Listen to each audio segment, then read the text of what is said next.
scores! The Oilers captain with the overtime winner! The Jason Gregor Show on Sports 1440.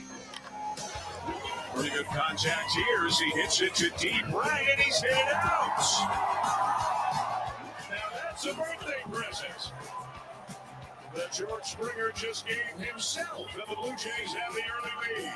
Presented by PlayAlberta.ca, Alberta's only regulated online gambling website. Now slinging it to the end zone. Was it caught? Yes! McLaurin!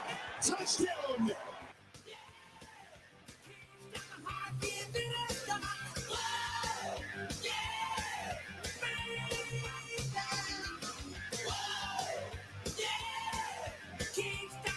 A wonderful Wednesday afternoon. How are you? Welcome to the Jason Gregor Show on Sports 1440, presented by PlayAlberta.ca, Alberta's only regulated online gambling website where, guess what? It's your digital home for online gaming excitement, including casino, live dealer, lottery, instance, and sports betting. Sign up today at PlayAlberta.ca.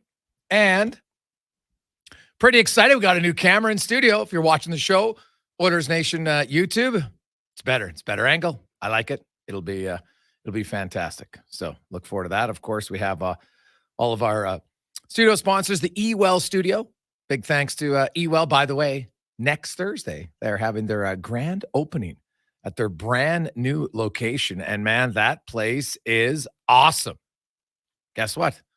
From 11 a.m. to 1 p.m., they will have massive giveaways, free lunch. They're going to have food trucks there, scavenger hunt prizes, some stuff for hockey fans. So for any of their clients, vendors, or hey, any of you Sports 1440 listeners want to stop in, 186th Street and 116th Avenue. Who doesn't like a free lunch? Check it out. And trust me, if you need anything electrical, they'll have it all. EWEL.ca. It is the Oilers' 44th NHL season that begins tonight when they take on the Vancouver Canucks. The fifth straight season. The Edmonton Oilers are opening up against the Canucks. A few changes in the lineup from last year to this year, at least from opening day. But from the end of the season, not a lot of changes from the Oilers last year to this year. Jack Campbell is going to get the start tonight for the Edmonton Oilers.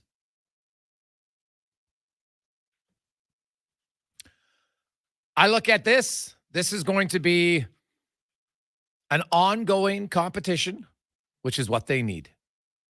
All right, Stuart Skinner played very well last year. Jack Campbell had stretches where he was good, other times not so good. He's been excellent in the preseason this year. It's a new year. What you did last year means absolutely nothing once the season starts. But coaches, you know what? Hey, you like to give guys the opportunity. So Jack Campbell will be on the road tonight, and I would expect Stuart Skinner to get the start at home on Saturday. The Oilers going to go 11-6 or 11-7 tonight. That's going to be the lineup for the Edmonton Oilers. Of course, Brown with Kane and McDavid. You will have Draisaitl with Nugent Hopkins and Hyman. Then you'll have, for the first time we will see this season, you will have McLeod in the lineup alongside Dylan Holloway, Warren Foegele. On the left side of the fourth line, Janmark and Ryan, although we could see Janmark take some shifts at center. We can see Janmark take some shifts at left wing. I think they're going to rotate around different guys. And it's not always going to be McDavid, because we get a lot of text people saying, oh, 11-7 is terrible. That means they overuse McDavid. Here's a fun little fact for you. The Edmonton Oilers played 11-7 34 times last year, almost half the season. Connor McDavid averaged 22 minutes a game. In the previous 4 seasons, McDavid averaged 22 minutes, 21-52, and 22 minutes and change, right? Now, he was up slightly. I'm talking like 15 seconds a game last year. I don't think that is impacting Connor McDavid at all. With 11-7, it just means your other forwards are getting a few extra minutes, not so much the guys at the top end. So there you go. The Vancouver Canucks, they've got a boatload of changes from, this time last year. If you look at, and really even from at the end of the season, Sam Lafferty's in, Teddy Bluger, game time decision. He's a little banged up, but he'll probably go. Their back end, Ian Cole, Yulson, Ronick, also Hirosi's in. Demko healthy. That will be a huge boost for the Vancouver Canucks. But the regular season begins today. And coming up, we're going to have some open line time. You can text us 833-401-1440, which is the exact same phone number. And we're going to have some open line time because I'm curious now. Fans, it's season opener. You're pretty excited, as you should be, because with a new season comes new opportunities. What happened last year is in the past. The Vegas Golden Knights, they had their banner raising. Now they move on. They played very well in game 1 after the first 10 minutes. And now we'll see. Can they repeat? Pretty darn hard. Pretty hard to repeat. We all know it. So we'll see. We'll see how they do in Vegas, the Edmonton Oilers. And here's the thing, because we already got some text coming in already in our Jiffy Lube inbox. Hey, Gregor, I have to say, I might be the least excited ever for a regular season. It doesn't matter. All that matters is the playoffs. From Fred. Fred, I am going to strongly disagree with you. And here's why. The regular season matters because home ice advantage matters. The Edmonton Oilers last year started the season 10-10. They were tied for 21st in the NHL after the first 20 games. Basically, a quarter of the season. Vegas had 31 points in their first 20 games. They are 11 points ahead of the Oilers. Now, Edmonton made up 9 points over the final 62 games. And that's with them playing lights out down the stretch in the final 20 games. The problem was Vegas also played lights out down the stretch. Imagine if Edmonton had won 2 games earlier in the season. Instead of being 10-10, let's say, actually, not even 2. Let's just say they go 11-8-1. Not a crazy higher number. 3 more points in 20 games. Then they get home ice advantage. And I don't know how the series would have played out, but don't you think it would have been different if they were tied at 2 and game 5's on home ice? So I will disagree with anyone who suggests that the regular season does not matter. You can't win a Stanley Cup in the regular season. I wholeheartedly agree. But you can lose one because if you don't get in, you have no chance. And if you fumble your way through the regular season and don't have home ice, it makes it harder. Doesn't guarantee you win because you have home ice, but it makes it harder if you don't. Vegas, Colorado. Now, one of Tampa Bay's victories was in the bubble, so that one doesn't really count. There was really no home ice advantage there. But for the most part, it's rare to have, now we've seen those Cinderella teams get all the way to the Stanley Cup final and then lose. Right? Oilers fans know a little bit about that. So get your thoughts on it. Hey, Greggs, we totally disagree on Nurse, but your show's gold from BB. Well, hey, man, we're allowed to disagree on things. That's fine. I will say this. I've seen a lot of people that say, hey, I think Ekholm's more valuable than Nurse. I would caution that take. Look at the overall minutes played. And then Nurse's speed is an element that Ekholm just does not have. And in the playoffs, when the games are quicker, I think it matters. They need both. You need lots of good players to win. But watch how this season unfolds. I won't be shocked if Darnell Nurse plays more minutes, plays more top opposition minutes, and Ekholm scores more points than Ekholm. Won't be surprised at all to see it. Hey, Greggs, wouldn't that 15-second increase for McDavid be more attributable to the increase in power plays from Chad? Well, hey, Chad, very possible. I would have to go back and look and see how much power play time, because the Oilers scored on a lot of their power plays, remember, last season. So I'd have to look at what his time on ice was in 2022 and then 2023 for see if, as you said, it was power play driven. It might be, but my point is, like, keep in mind, there was another year where McDavid played when they had 12 forwards every night than when they had 11. Right? So all I'm saying is I don't think it's a lock that because, McDavid's playing 11 forwards that he's playing significantly more minutes. So Connor McDavid last year, good guess, 13 seconds more per game on the power play. So he actually had 19 seconds more per game. 13 of it was on the power play. Actually, you know where most of his extra minutes came? Not from 5-on-5. He had actually a full minute extra per game average on the penalty kill last year than he had the previous year. He also scored 4 shorthanded goals. So will we see that? So here's my question today. And we are going to have some open line time. We're going to have obviously lots of texts coming in as well. You can get involved at Oilers Nation YouTube in the chat. We'll read your comments there as well. But lots of questions that we're going to ask our guests today, but we're also going to ask the listeners because, hey, it's the start of the season, baby. Why not? Should be fun. Let's see. Hey, let's keep the subscribers up. They keep growing every day. We love it. Continue to hit that subscribe button. Oilers Nation YouTube. We really appreciate it. Today on the show, we will hear from Pete Jansen. We're going to talk all things NHL.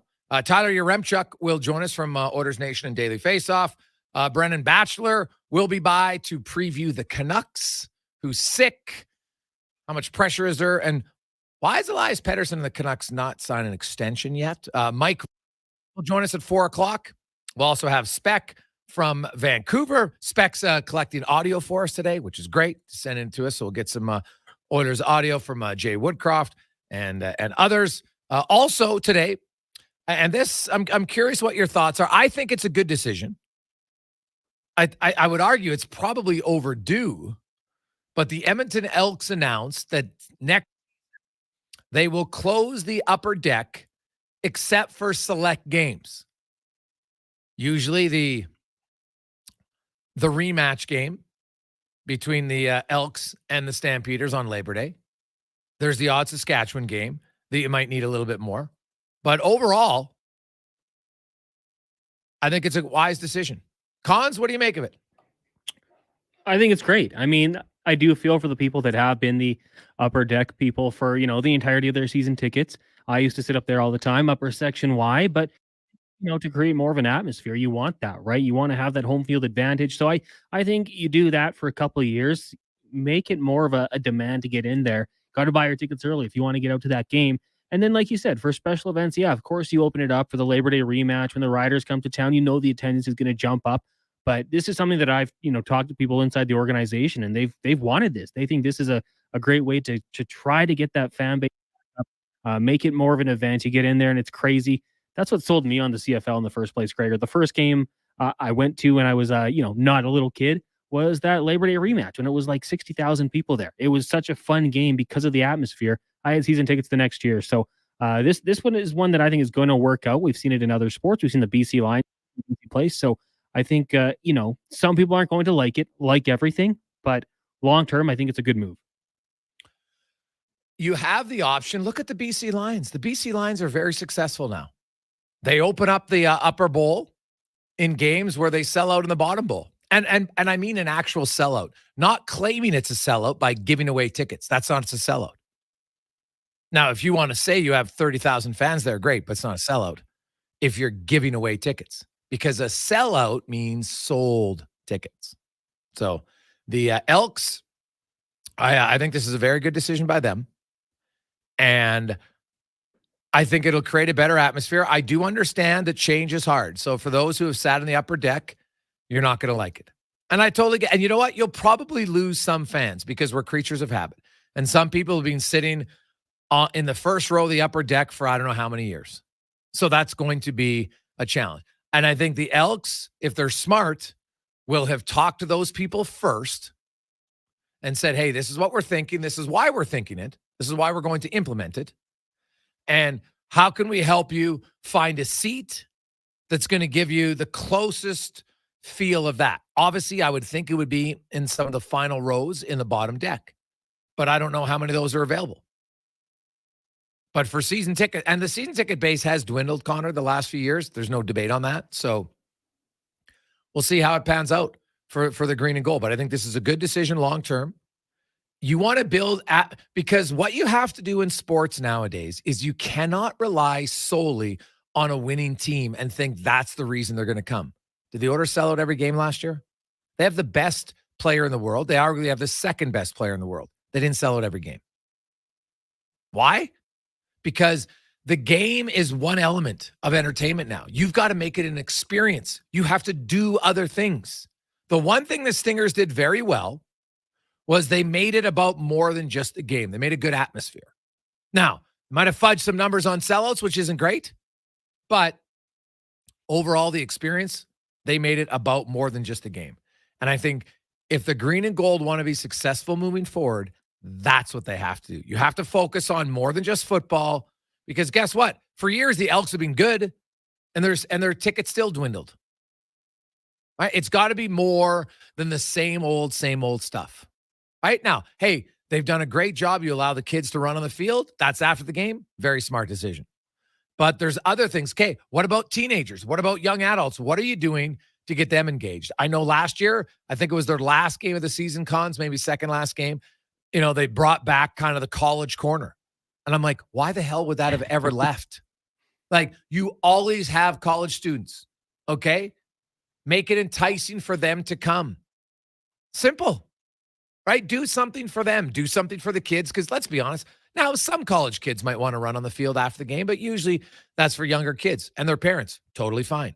Not everything has to be for everyone, but you have to understand that you're going to have different audience and different things. And so if you want to get more people at that age, 18 to 30 range, which I think is vital for the long-term sustainability of your organization, you have to do things that appeal to them. Now, not everything appeals to everyone, but you have to do things specific that will appeal to them. Hey, boys, I think closing the upper bowl is long overdue. Hopefully the on-field product continues to get better. Well, yeah, Trey Ford, trust me, that guy, price of admission. People are like, I'll pay. I want to watch him. It's very good. So it's, I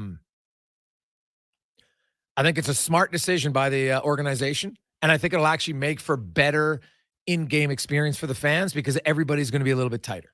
You're not all spread out. Like, it was funny. I went to the last game. My son's like, Dad, why is somebody sitting in the last row? And I'm like, honestly, I have no idea. Like, you're so far away from the game and there's no one else around you. Now, maybe you're like the ultimate introvert and you like having your own peace and quiet up there. Okay. But I always found it a tad odd. So we'll see. Hey, guys, if Campbell continues a strong play, I'd say it's his net and tail schedule or a bad outing dictates it going with Skinner. With Campbell being a streaky goalie and with him being a Vezina quality hot when he's going, I'd ride that as long as possible from Victor. Well, Victor, you might be onto something, but I'm also not starting the season by having Stuart Skinner sit out 2 weeks. I'm not doing it. Now's not the time to do it, right? The Oilers do have a very favorable schedule as far as games played in the month of October. So, there's no back-to-backs in October, so that's not anything they have to worry about. Actually, you look at their schedule; they play tonight, then they have 2 days off, which is why I think, you know what, I won't be surprised if McDavid's playing 23 minutes tonight. Right? Then they play, so they play tonight, 2 days off. They play Saturday, 2 days off. Then they're on the road, Nashville, Philly, for 2 games, back home, Winnipeg, then 2 more days off, home against Minnesota. A day off, home against the Rangers, 2 more days off. So think about it. The Oilers have 2 days off, once this week, once the next, twice the following week. And again at the end because they play the Flames on the 29th, and then they don't play again until into November on the 2nd. They actually have 3 days off. I would argue it's probably too much, to be honest. 2, 2, 2, 3. A little bit too much. If they're playing well, they want to get rolling, but they definitely won't be fatigued. So I think the TOI for your top guys might be up even higher here a little bit early on in the season. Take a quick break. We'll return. Pete Jensen joins us on the Jason Gregor Show live on Sports 1440 and Oilers Nation YouTube. Edmonton's premium live music and party.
continues to provide guaranteed same-day service to local businesses right here in Edmonton. Our customers' loyal support has allowed Corporate Business Solutions to provide the service they deserve. Call 780-490-5600 or visit cbsca.com. Weekends were made for Oil Kings hockey at Rogers Place. Family fun that's second to none, starting at just $20 a seat. This Family Fun Sunday, your Edmonton Oil Kings face off with their rivals from down the road, the Red Deer Rebels in Ice District. There will be face painting, a kids' fun zone before the game, and more. And every home game, score all new kids' food combos for $10 or less. The value is king size. Edmonton Oil Kings, Red Deer Rebels, Sunday afternoon at 4. Great family entertainment at Rogers Place starts at just $20 a seat. Save on day of game pricing now at oilkings.ca. Sorry, gang. Party's over. I won! At playojo.net online casino, the party never stops. Feel the fun from the get-go with stacks of exciting slots and table games added every single week. Get that Ojo feeling at playojo.net today. Open to all players 18 years and older. This is not a gambling site. Please play responsibly. Feel the fun. Play Ojo. From waking up extra early, taking that long drive to the airport, and waiting to board for hours and hours, the last thing you want up in the air is your travel insurance. The James Insurance Group is here for home and auto, travel insurance, and much more.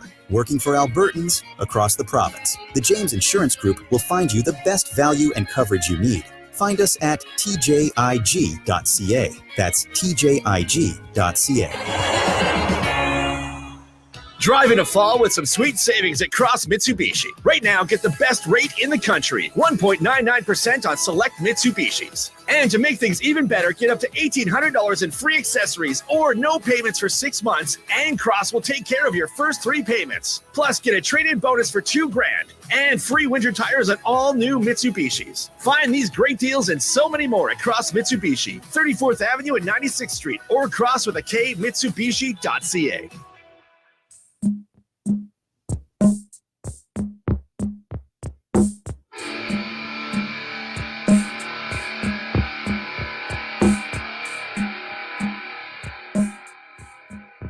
Portions of this hour brought to you by Mr. Rooter Plumbing. At Mr. Rooter, they only employ the finest organic, grain-fed, free-range plumbers. For all your plumbing needs, go to mrrooter.ca. Sports Radio is back. The Jason Gregor Show on Sports 1440. Presented by PlayAlberta.ca, Alberta's only regulated online gambling website.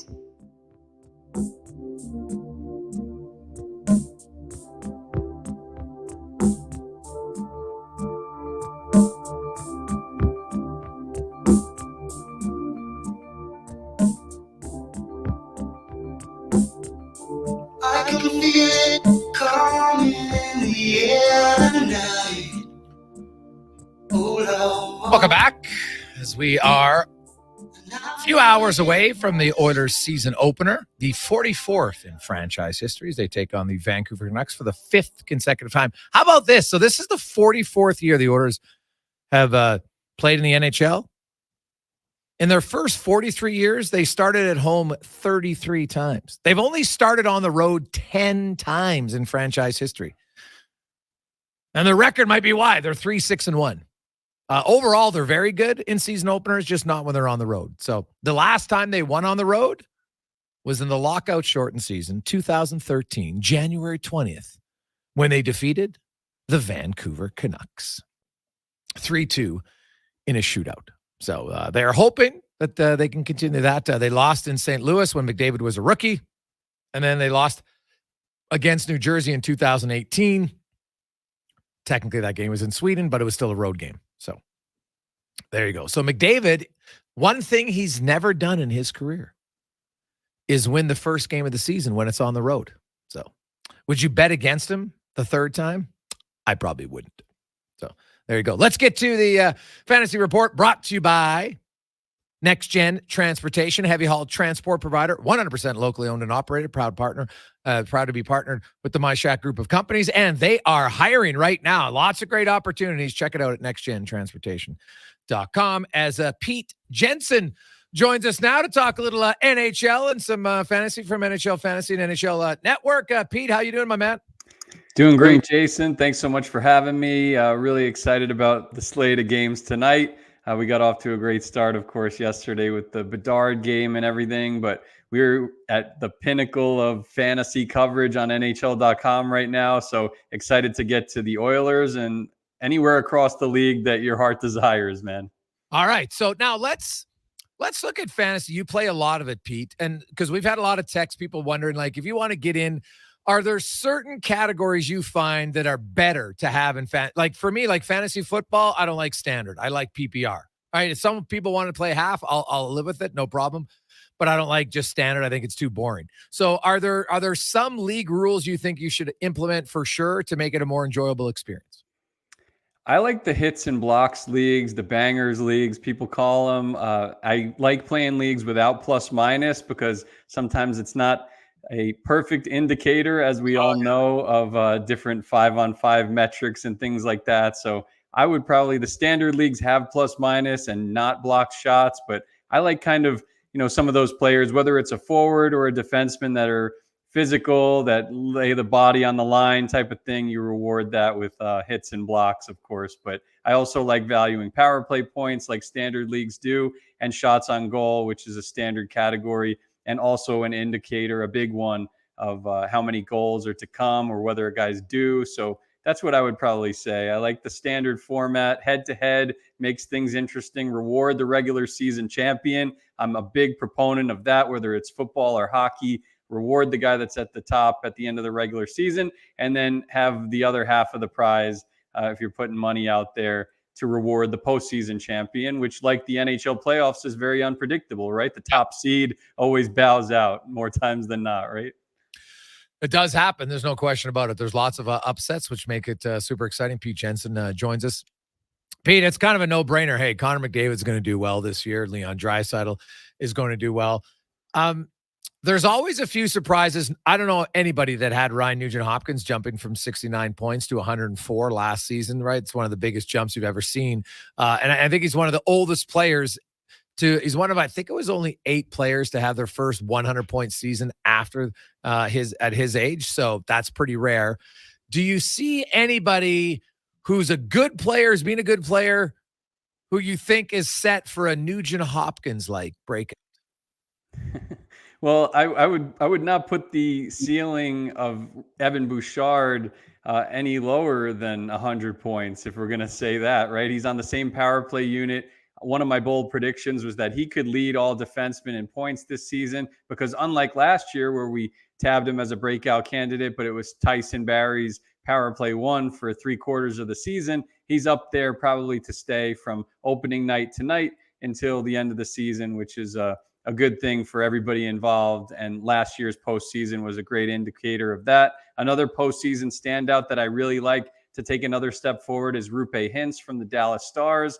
Has that attachment to Jason Robertson, who is a 100-point player. Joe Pavelski, the ageless one. He's unbelievable in front of the net. That's the best line trio in the NHL over the past 3 seasons combined. And I think that he has that next gear that he did reach in the postseason. He just hasn't carried it over to an entire season to put up 100. And then I also really think that for guys like Jack Hughes and Tage Thompson, like, this is only the beginning, or at least it could be. I could see each of those guys, taking another 20-point step. Tage maybe contending for the Rocket Richard for most goals as a sleeper in that category. Jack Hughes, maybe he could sniff guys like Draisaitl or Kucherov, who have been, high in the 120s. I wouldn't be surprised to see that. I know I just gave you a couple of big names, but I still think that there is another gear for each of them to reach as early as this season. Pete, when you look at goaltending, have you figured out at all how to account for the uncertainty of the position when it comes to fantasy? Well, it's really tough, right? Like Stuart Skinner is a great example. He was a 914 save percentage with a nice volume last season, and all of a sudden, like, it seems like Jack Campbell, who was pretty bad last year, is like breathing down his neck for starts. So yeah, it's really tough. I mean, I've been valuing those kind of upper echelon workhorse goalies, the guys where, not so much the Bostons where Ullmark won the Vezina last year, but maybe Swayman could be like a top 5 goalie this year. Anytime you have a tandem, things get a little complicated. So the Shesterkins, the Sorokins, The guy I like to lead the league in wins in our projections is Jake Ottinger from those Dallas Stars. And even when you go a little further down, like that Thatcher Demko is going to shoulder a heavy workload if he stays healthy. If the Canucks make the playoffs, he could be a Vezina contender. It's like the quality-quantity debate, but the quantity is more important, especially if you're dealing with a playoff team. So I kind of and even Hellebuck, right? Like we were worried he was maybe going to get traded. Now he re-signed with the Jets. He's a top 5 goalie in my book for the rest of the season. Now that he's going to be sticking in Winnipeg. That was good news for the Jets for sure. I like that you mentioned Ottinger because he was my Vezina pick this year at the Daily Face-Off. So I like that. Pete Jensen joins us. Connor Bedard, Pete, when you look at it, what did you have as a realistic point total for him this year? I'll give you an exact number. We projected him for 78 points, shade under a point per game. Yeah, 78. And I think he's going to get 70. I didn't do any detail like you, but mine was 79. I saw a lot of people nice. 180, but I'm like, man, it is hard to score points in the NHL. But hey, I mean, we have a lot of great minds on our podcast, NHL Fantasy on Ice, and almost all of them were saying under 78. So, I mean, he got a point by accident last night, right? As did Seth Jones. I think there are going to be a lot of garbage points this season on Chicago.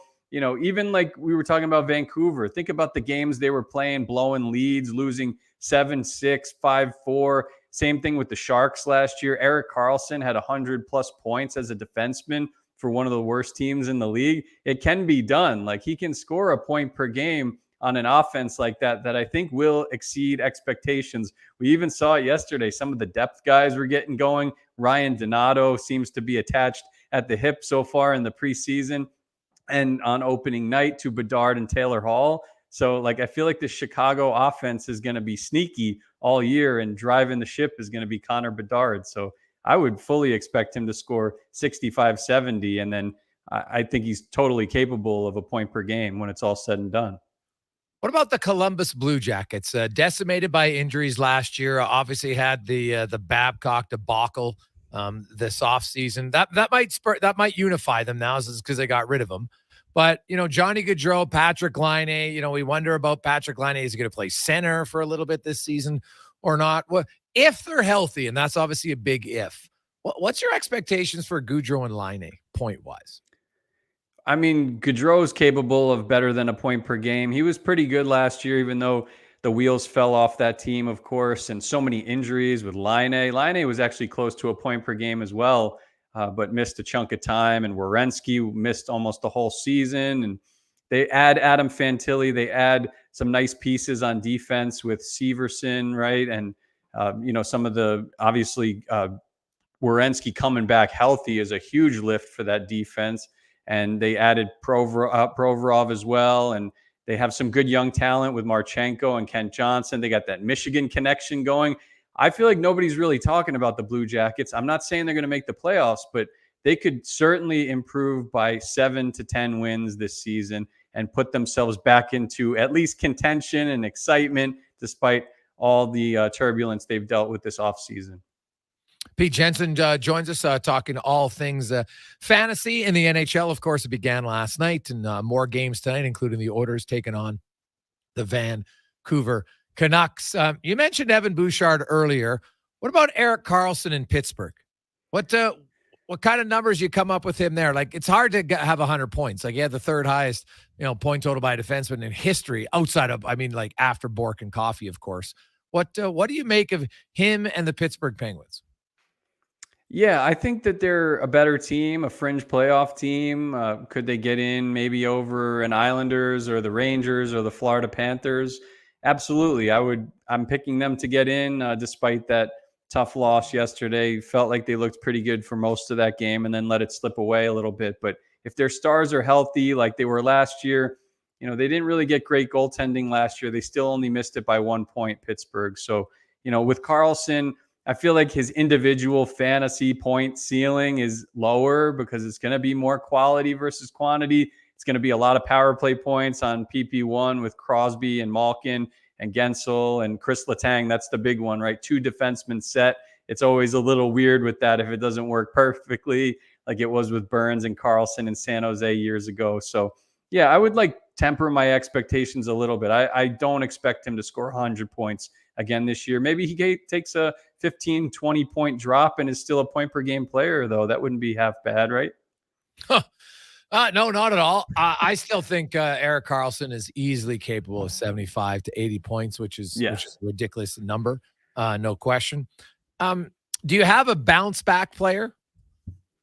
I mean, Seth Jones is one of them that I mentioned earlier, and Taylor Hall. Those are two guys that I really like. Again, with Chicago, like everybody's flocking to Bedard, but nobody's really thinking about the ripple effect. At least a lot of people in drafts. Those guys are going a lot lower than I thought in fantasy drafts based on average draft position. And then, obviously Jonathan Huberdeau, I need to see where he's going to be playing, hopefully in better utilization than he had last season in his first year with the Flames under Daryl Sutter, with the new coach Ryan Huska. It's going to be interesting. You already see Coronado getting a nice look here. I like him as a pickup in season-long leagues and, in the props market for the season opener for the Flames tonight. So, keep an eye on Huberdeau and Hall and Seth Jones for sure. And then I know it's a three-headed monster in Ottawa with those three defensemen. I really like the long-term appeal of Sanderson, and Thomas Chabot's usually pretty solid when healthy. But one thing that a lot of people forget about Ottawa is they're going to have a full season of Jacob Chychrun. And if that guy stays remotely healthy, he's a threat as a defenseman to score 15 to 20 goals in his sleep. He's done it before. He did it with the Coyotes years ago. What about Tyler Seguin? Think he's capable of a bounce back season? 50 points for him, considering how many points were around him. Do you think he's capable of it, or is he just, ever since his surgery, he's just not the same? Ben and Seguin were actually pretty decent fantasy-wise at the end of the day last season. I know that they don't really live up to the money of their contracts anymore in real life. And I know there's a lot of youth movement in Dallas, and I know they sent Stankoven down. I would expect to see him at some point this season, but Wyatt Johnston and then the top line trio. Like I said, this is not the Seguin and Ben guys leading the team offensively anymore, but are they serviceable players to be had late in your draft or picked up off the waiver wire and they could finish around the top 120 overall players? Absolutely. Especially Jamie Benn. He was like, with his category coverage last year, I believe he was, if not top 50, top 75 overall player in standard leagues. Pete, as always, man, good to catch up with you. Enjoy the season. We appreciate it. Thanks for your time. Yeah, appreciate you having me. And for anybody wondering, my Stanley Cup pick is actually Edmonton over Carolina. So we'll see if the Oilers can finally live up to this thing, right? Now, well, the Oilers are good. To me, the Hurricanes, if they get Patrick Kane, then they're onto something. But they still lack, come playoff time, that dynamo offensive guy. No, it's true. And you already see it, right? Svechnikov is banged up still to start the season. That's a worry.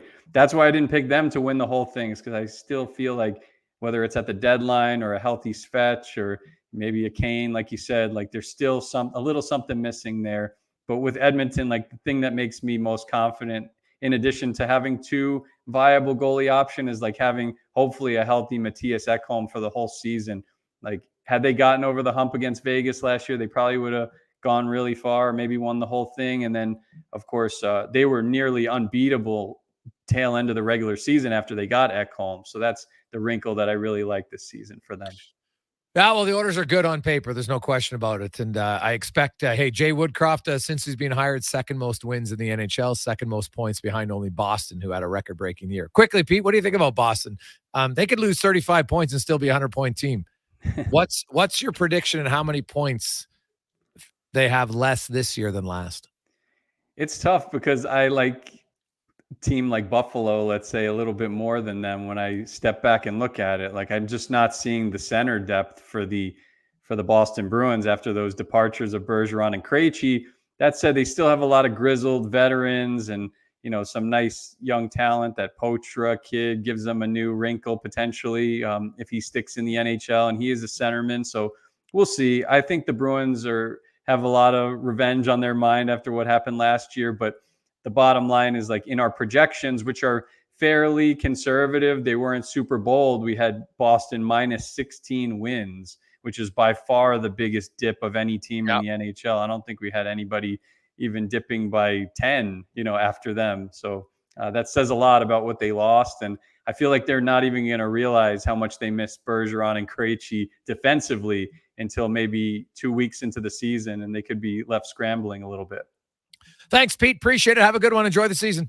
Thanks so much. And yeah, check out NHL Fantasy on Ice for season-long DFS and betting coverage all season long. Appreciate you having me. You betcha. Yeah, fantasy people, it's a place to go. I know Pete will be on with Connor quite often this year talking fantasy NHL. We'll come back. Yaremchuk will join us.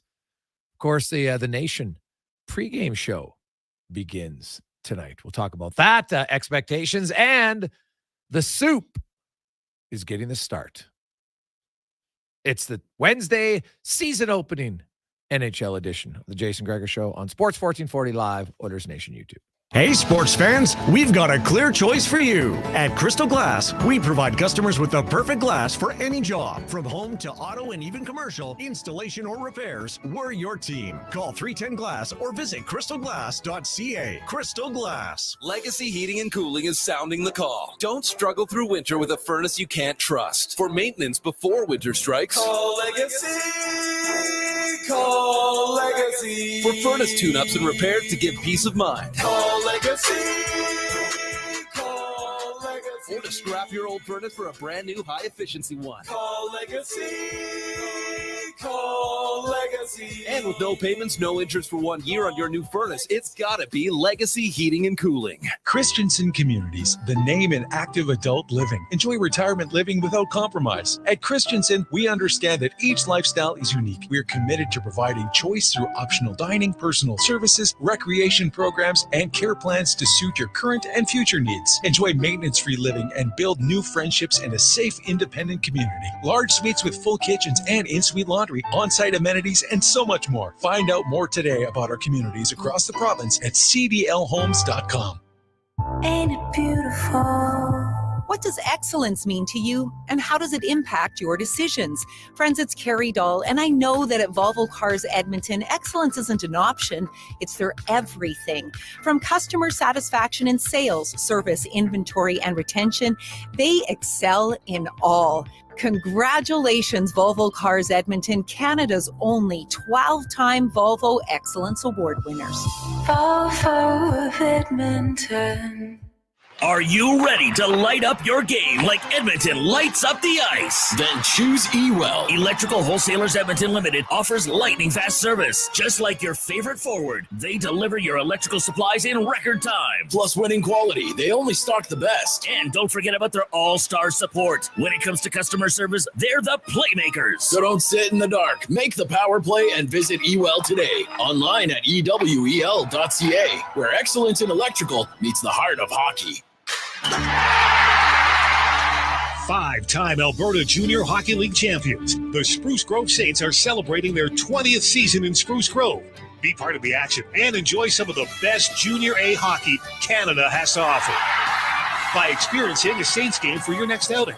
Tickets range from $9 to $15 with free parking and some of the best food and drink specials in town. For more information on tickets and how you can become a partner, go to sprucegrovesaints.ca. What you eating there? Oh, just a Leon's $10,000 shopping spree in a Chevy Colorado. How do you plan to get all that from a Big Mac? Monopoly Double Play. Monopoly Double Play? First, I peel on pack, then I peel an app. 2 ways to play and win. So basically, you're potentially holding the most lucrative Big Mac ever? No, I'm potentially eating the most lucrative Big Mac ever. Now you can double play at McDonald's for more ways to win millions of prizes. While supplies last, chances of winning change as prizes are claimed. Chances of winning McD's app prizes based on time of code entry. See rules at participating McDonald's in Canada or at mcdpromotion.ca. Summer might now be a memory, but there's still some time to enjoy some summer fun. Time to upgrade your golf game and save some cash while you do it. Check out the Leduc Golf Club Summer Clearance Sale. On now. Upgrade your look with up to 30% off clothing, shoes, and Maui Gym sunglasses. But don't just look good, play good too. Book a round before the weather turns. Say goodbye to summer one last time with the Summer Clearance Sale at Leduc Golf Club. On now. Draisaitl turned. McDavid the breakaway to win it. Wrist shot. No, off the post. Rebound Travis Boyd. McDavid set up by Draisaitl. Another breakaway. This time he wins it. Connor McDavid, his 60th goal. Portion of this hour brought to you by Jaffa Machinery. Did you know that Jaffa offers in-house and on-site service?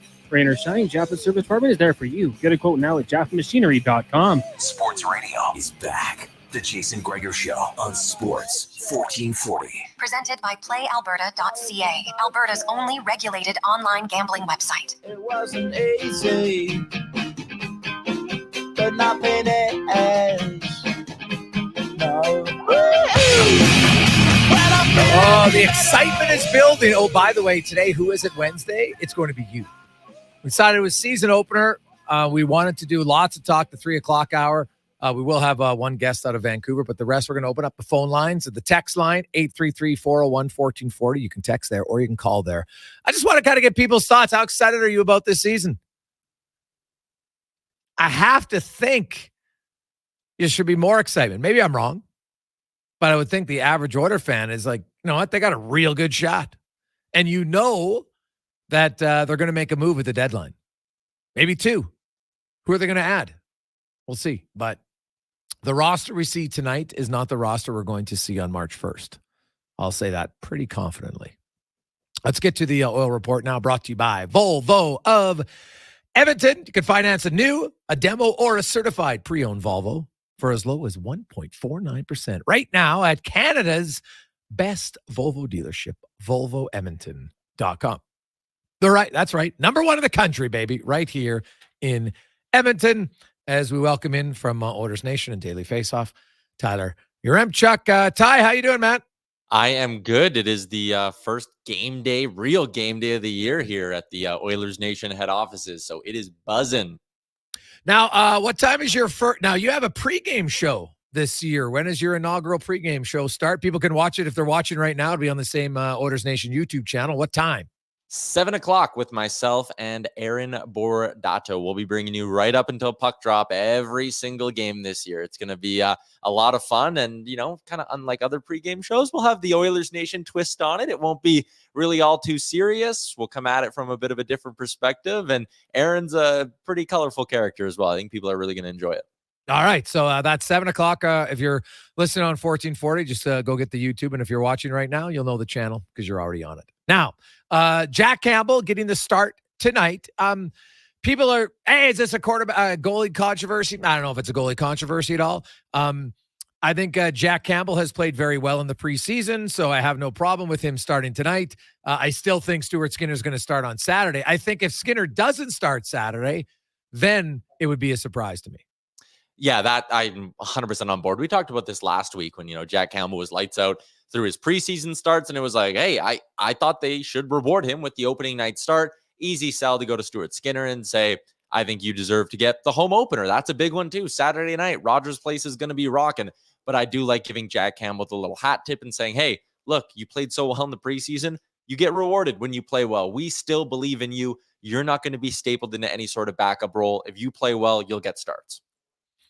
And that's how it should be, right? Like last year, Jack Campbell was signed. He was the starter. Stuart Skinner was a rookie, and he performed better. And so he ended up getting more starts. And you know what? If Jack Campbell performs better this year, he'll get more starts. If Stuart Skinner performs better, he'll get more starts. I think that is a very healthy competition to have, as long as it doesn't get to the point where the one guy is so much better that now you're up to 55 or so starts. I don't think that's ideal.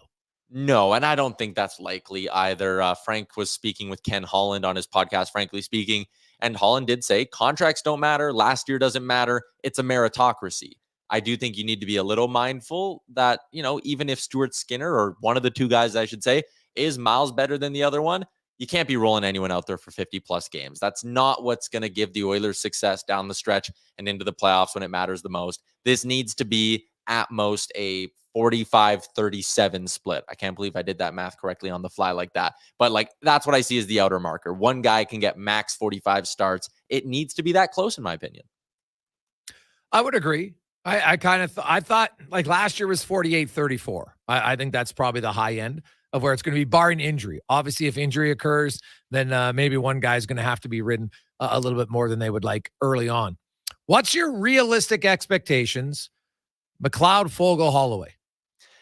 Man, I love the idea of this trio because it's three guys who move well.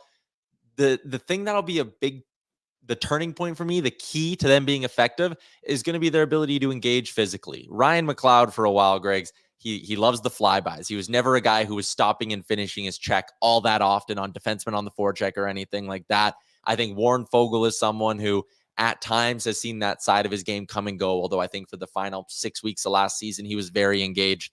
Dylan Holloway should be forechecking like a demon.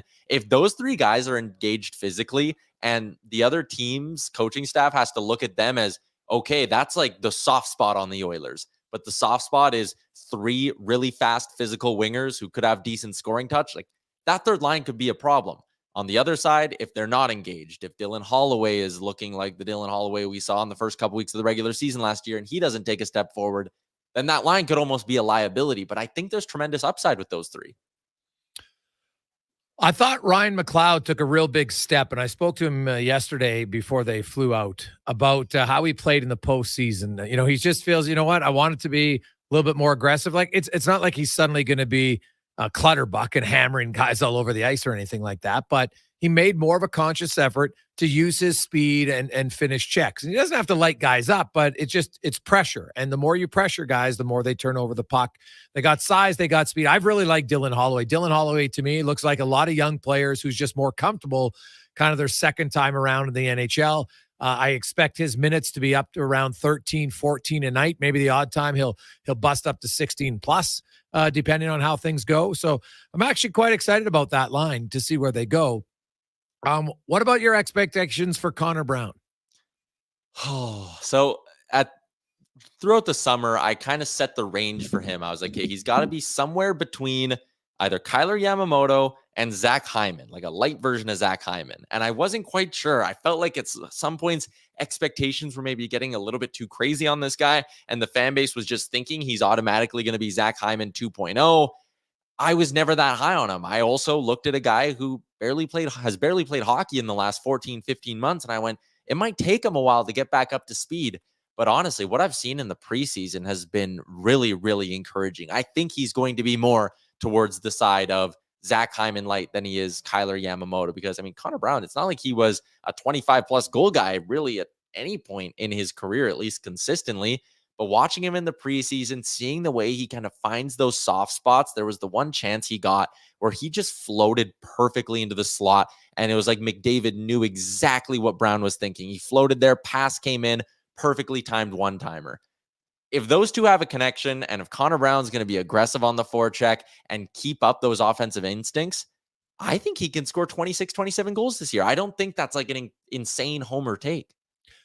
Well, you know, it's an interesting number because that's like Pat Maroon numbers, right? And Pat Maroon scored a lot of 5-on-5 because Connor Brown's not going to pad his stats a lot on the man advantage. He might chip in a few on the penalty kill, and you know, maybe the second unit scores 5 power play goals this year. We'll see how it goes. But the thing I noticed about Brown is I think Brown's a better shooter than Yamamoto and Puljujarvi.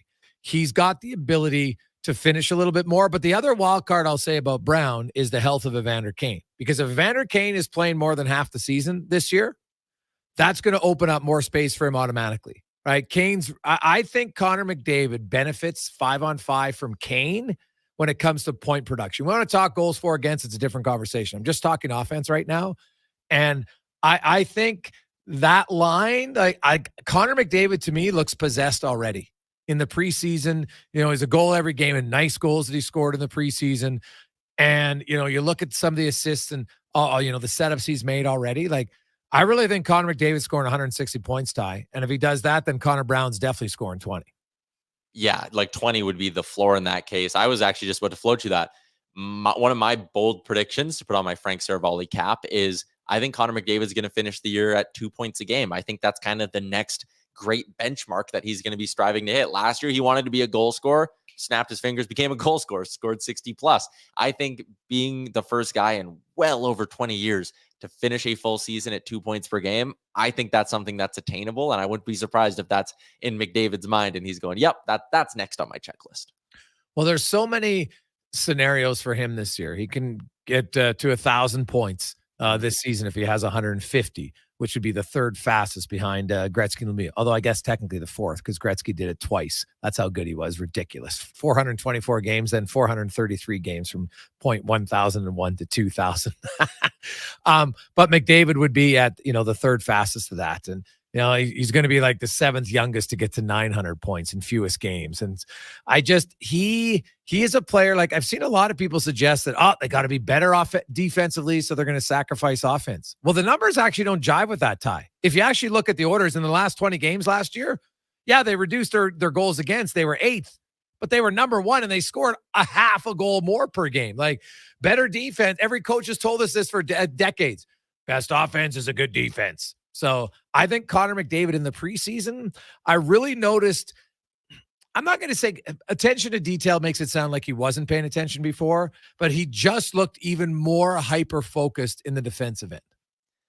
And that is also great news. A goal prevented is a goal scored. I know that's kind of a bit of a tired saying and not entirely true because it is way more difficult to score goals in the NHL, but I was chatting with Luke Gazdic the other day, and he talked about kind of similar to what you're talking about now. He's like, the look I'm seeing right now in the eyes of McDavid and Draisaitl, he was like, man, that look wasn't there when I was there. Gazdic was saying that. And he was like, that look wasn't even really there last year. He's like, it really feels like those guys took it personally, that loss to Vegas. Yeah. It was a long summer for them of sitting around and thinking, what if? And I think that obviously really, really fueled them. So where do you see the Oilers finishing this season? I think they're winning the West, both regular season and playoffs is my prediction. I think Jack Campbell's going to be much better than what he was last year. And if Jack Campbell jumps up to even a .905 save percentage, like this team had 109 points last year with a goalie who on most nights couldn't keep them in the first period, or on some nights couldn't keep them in the first period. Like if Jack Campbell is solid, I think they get 115 points in the regular season and they win the Western Conference. That's my expectation for the Oilers heading into this season. For fun, Nugent Hopkins point total. I have him at about 76 to 78. I think he's going to see a bit of a drop off. The power play production will still be there, but I'm not putting the expectations of 100 points or even 90 points on Nugent Hopkins. If he gets to 80, I think that's another great season for him. Ty, we'll be watching tonight the inaugural Oilers Nation pregame show, 7 o'clock on Oilers Nation YouTube. And we're going to be doing it live at Greta downtown as well. So if people want to come, we're giving away 15 sets of tickets to the big outdoor event at the end of October, if you catch my drift there, Jay. Tickets are still on sale, and all the tickets are going to support kids sport as well. So it's happening at Greta tonight. You can get your tickets nationgear.ca. All right, there you go. That's Tyler Yaremchuk from OilersNation.com. Let's get to Connor Halley and a Sports 1440 update brought to you by BIE Engineering, specializing in all your residential, commercial, and industrial structural engineering needs. Go to BIEENG.com. This is a Sports 1440 update.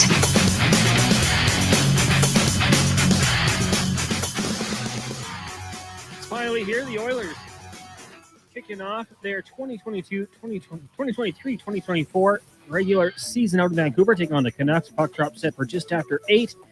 If you're looking for some pregame coverage, tune into the Oilers Nation YouTube channel at 7 with Tyler Yaremchuk and Aaron Bordato. Looks like Jack Campbell will get the nod between the pipes. Elsewhere in the NHL, you got the Leafs taking on the Canadiens, the Sens in Carolina, Bruins host the Blackhawks, Jets taking on the Flames, and the Kings hosting the Colorado Avalanche. Major League playoffs continuing in about 5 minutes. The Braves taking on the Phillies. That series tied at a game apiece. At 5 o'clock, the Twins look to get back into their series against the Astros, trailing 2-1. And at 7 o'clock, the Diamondbacks take on the Dodgers. Arizona leads that series 2-0. The Edmonton Elks say that the upper bowl at Commonwealth Stadium will stay closed for the 2024 CFL season. The move is aimed at improving the atmosphere in the outdoor stadium. Capacity in the lower bowl, just over 31,000, and the team says they will open it up for high-demand games. Coming up in hour 2 of the Jason Gregor Show, we'll open up the phone lines, and we'll be joined by Brandon Batchelor, voice of the Vancouver Canucks. I'm Connor Halley. This has been a Sports 1440 update. This is Sports 1440, a Stingray radio station broadcasting on Treaty 6 territory. Download the free iHeartRadio app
It's cracking at Cattail Crossing Golf and Winter Club.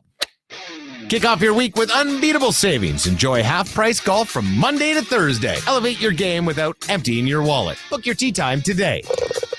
cattailcrossing.ca.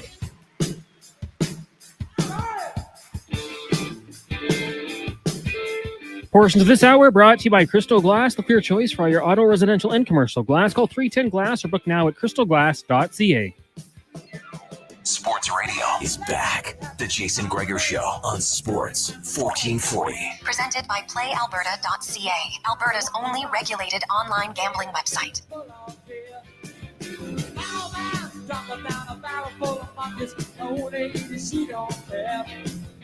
My sister looks cute and her presence is boots and half of the degrees that I have. I got my song in the air to face. I had a good test on play. Saturday night. Welcome back. It's game day on Sports 1440. You are listening to the Jason Gregor Show presented by PlayAlberta.ca, where, of course, want to have a little bit of fun, stay within your limits, go to playalberta.ca, Alberta's only regulated online gambling website, where you can, of course, have a little fun with the new boost bets that they have up there. And, of course, there'll be some for the Oilers. And you could do one if you want to be it's playalberta.ca. You can do Oilers and Flames to both win the first period. Flames are at home. Oilers are on the road. Fun little, you can go $5. Both win. Pretty good odds on that. Plus 710. Oof. But that means Oiler fans, it probably aches. You're like, well, just because you win the first period doesn't mean you win the game. So it's a difficult one. Kind of fun. Of course, NHL tonight has full slate of games. You have Ottawa, Montreal, Chicago are all pretty big underdogs on the road. The Oilers, of course, are favored on the road against the Vancouver Canucks, as are the Flames at home to the Winnipeg Jets. So there you go. Those are the NHL games tonight. Funny how all the Canadian teams are playing. Ottawa's in Carolina, Montreal's in Toronto, Chicago's in Boston, Colorado at LA, Edmonton, Vancouver, and Winnipeg is in Calgary. So there'll be lots of hockey action across our lovely country today. Usually at this time, it's Who Is It Wednesday. But today we wanted Who Is It is going to be you, the audience, because, hey, it's a season opener. We thought we'd have a little fun. We got a lot of texts already coming in at 833-401-1440. Also, you can chime us in on if you want to go old school, you want to call in, same number, 833-401-1440. I got a few questions for you to answer. Okay, now it'll be different for each Oiler fan caller, but it's going to be about your thoughts on the season, some expectations for individual players, and a little bit of a surprise question. I'll explain it to you. It's not hard because some of you might not know it, so I'll give you the answer off the top of your head, and then I need to see where you think it could go. So we'll go with that. Kind of 3 different questions. See what your thoughts are for the Edmonton Oilers, some individual players, the team. Hey, Greggs, I know why you're hyped up about the regular season. It doesn't matter. All I care about is the playoffs. Talk to me in April. Steve, here's the thing. I can understand if you say that the playoffs are more exciting because that's when you can win the cup. Sure, I'll agree with that. But I think any time in life, if you only think of the end result, you miss the journey along the way, lots of fun could be had. Are you telling me you're not going to watch the games? I'm going to say liar. I'm going to call you on that. I don't agree. Now, it doesn't mean you'll watch all 82, but there's a lot of reasons to watch. Do you know what night McDavid's going to go off for a 5 or 6 point night? I don't, but you'll watch because it literally could be any game. He's that talented. Now, when Draisaitl plays Nashville, you might pay attention a little bit closer because he's absolutely been killing them lately. But I think it's short-sighted to say that regular season doesn't matter, because I'll tell you why it would have mattered last year. Had the Oilers picked up 3 more points in their first 20 games when they were 21st, they were 10-10. Just go 11-8-1. Not a crazy, not a huge, big improvement here.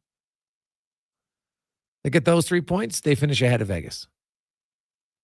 Vegas had 31 points in the first 20 games. Oilers had 20. They were 11 points back after only 20 games. They got within 2. What if they have home ice advantage? Do they win that series? I don't know. But might be a little bit better. So we'll see. Hey, Gregor, well, we know the Oilers aren't going to score the first goal of the game from Sean. Now, Shauner. Ooh, interesting. Let's look last season at scoring first, because you're right. For quite a while, it was not ideal for the Edmonton Oilers. Right? I think it's fair to say that scoring first was not necessarily their forte early on in the season. They were trailing games a lot. Out of 82 games, the Edmonton Oilers scored first a total of 44 times. Now, Connor, just for fun, 44 times the Oilers scored first.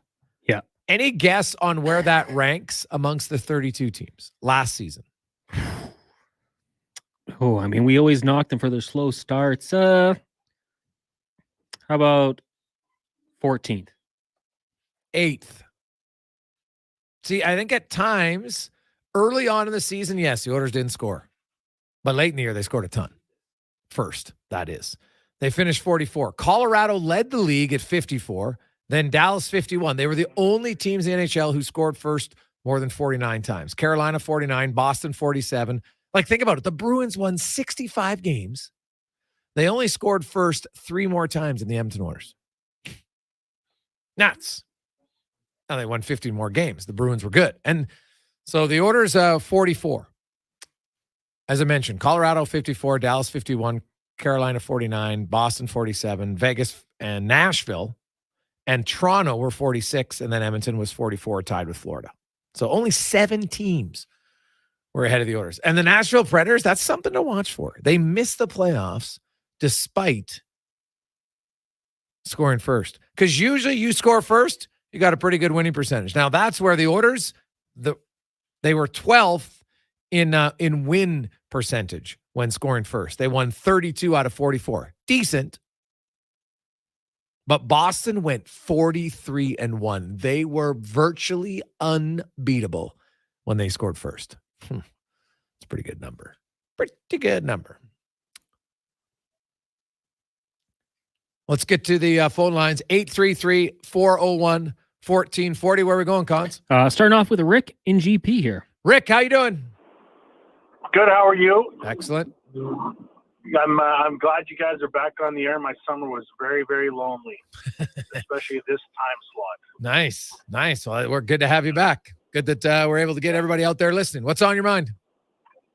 Well, I missed 2 of the questions, but the first question is, what are your expectations for the Oilers? I'm hoping that they just play better defensively, and I think if they do that, they'll like we saw that in the spring, not so much in a couple of the games in the playoffs, but hopefully we can see them not dig themselves into a not a hole, but have, like you said, not a 10-10 start. So let's hope for that. Okay. What was the other 2 questions? Well, they're different for everybody. So I will tell. What is your expectation point totals for Connor McDavid? I really hope that he breaks, what he did last year, and that would be exciting, because I thought that was it was really cool to see him with the record books, or close to it, with Gretzky and Lemieux, and I think who was the other guy? It was Steve Yzerman had 155. It was Steve Yzerman. That's right. I don't know why I said Brady Bills, but that's pretty cool to see him in the company of those guys. Well, Bernie did have Bernie had 150. He's one of only 6 guys to do it. Phil Esposito's the other one. So pretty good. That's right. That's where I saw that. Pretty good company. Bernie had his career high, I think, was 100 points other than that. So he had an unbelievable year for him. But and then the last one, if you could pick right now, who would you want the Oilers' first round playoff opponent to be? I don't want to see Calgary that early because it's just too exciting. I'd like to see the Vegas, and then we knock them out. That would be awesome. All right. I would love that. Well, and one bonus question. Are the Oilers winning the division for the first time since 1987? Oh, 100%, I think.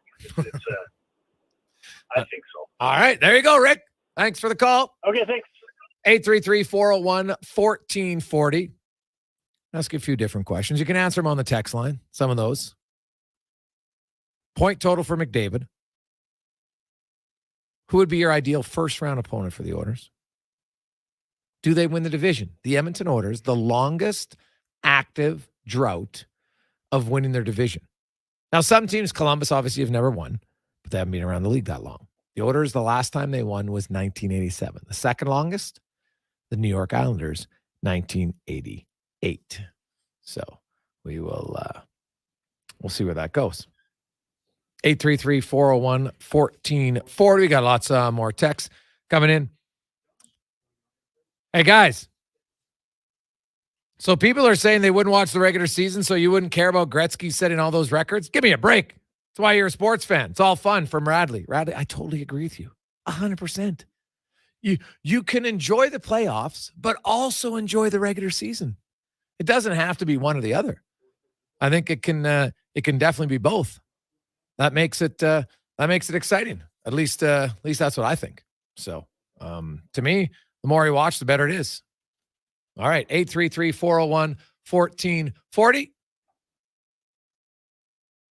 Josh, how you doing? Good, how are you? Excellent. All right, Josh, Oilers point total as a team. I'm going to say they finish with 118. Ooh, so they're winning the division? They're doing more than winning their division. Ooh, all right. How many goals for Leon Draisaitl? I'm going to say 53. 53. And how many points for Dylan Holloway? Ooh. Well, I would expect a step up for him this year. I'm going to say 31. 31. I like it. And who would be your ideal first-round opponent for Edmonton? Well, I'll throw a plot twist at you here. This is all coming from a Flames fan. I hope it's the Flames. I think it's going to be the Flames, one versus the wild card. And unfortunately, I think the Oilers are winning, and I think they're going all the way this year. Oof. All right. Well, thanks for playing. Enjoy the season. Thanks.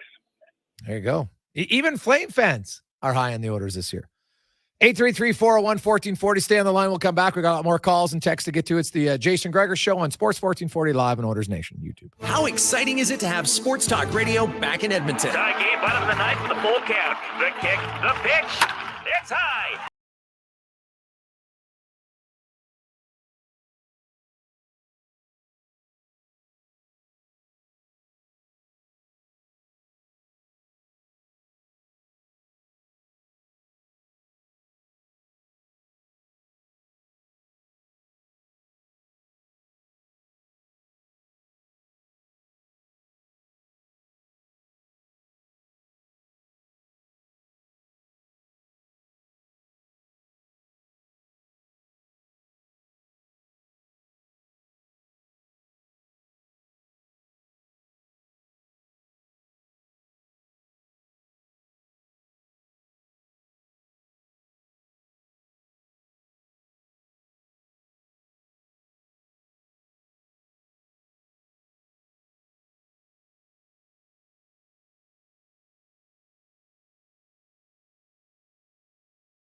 services can give you the edge you need to impress your clients. EWEL.ca. Sports Radio is back. The Jason Gregor Show on Sports 1440. Presented by PlayAlberta.ca, Alberta's only regulated online gambling website. Oh, let's go. Oh, let's go. Oh, let's go. Let's go, baby. NHL season began last night. Of course, Connor Bedard makes his NHL debut. 11 shot attempts for the kid. But more importantly is the veterans. Dickinson, Perry, and Foligno, 2 goals in the third period. And Chicago gets a big win in Pittsburgh. Also, we saw Vegas kind of spank Seattle. Brett Howden's going to have the first regular season hearing. He's going to get suspended as kind of a clear headshot. I don't really know. Like, no one's going to debate that. I'm not saying it was on purpose, clearly, but he got him directly in the head. There's no doubt about that for Tanev, so you hope he's okay. And the Lightning, 1-0 without Vasilevsky. So lots of good storylines. 833-401-1440. We get back to the calls. Jamie, how you doing? Very good, Gregor. How about yourself? I'm excellent, man. I'm excited about another season. It's always good. First one here on Sports 1440, so change is always fun. And, of course, on Oilers Nation YouTube. So we'll get to the questions for you. McDavid, points, how many? 175. Ooh, I like that. I think just the way he's starting, the early captain skate, he's going to make all the pundits just shake their heads and go, where did all the extra points come from? Yeah, well, the crazy part is his 5-on-5 production last year was the second lowest of his career if we're going off of, on a shooting percentage and points per 60 and everything like that. So he's got a chance there to improve 5. Now, there's obviously less 5-on-5 time, but that's why I went by 60, not just point totals. So there's a chance with Evander Kane, if he's healthy all year, and Connor Brown, that maybe his wingers will finish a little bit more than him. What are your projections for Connor Brown? I really don't know. I'm hoping 70, 80 points, perhaps. Oh, geez, you love the offense. All right. Well, I mean, he's a shooter. So if he's in the right place, finish the rebounds. It's that's what I'm thinking. Who would be your first round opponent ideally for the Oilers? LA. Oh yeah, you feel like they got the Kings number? I don't mind that. I think they do. Like the previous caller said, I think it's too exciting with Calgary later on. In the playoffs would be better. I think it would be more hype. Plus, you got to love to beat Calgary. Well, yeah, if they're going to meet him in the second round, then that probably means Calgary has to beat Vegas, I would think, if Edmonton's not meeting them. So, which would be fine. I do wonder, like, if you had to pick Vegas or Calgary, who would you face? Probably Calgary, just because I don't think their rebuild's going to go as well as they hope. And point totals for the team, the Oilers, this coming season? 112. 112. All right, man. Thanks for the call. Enjoy the season.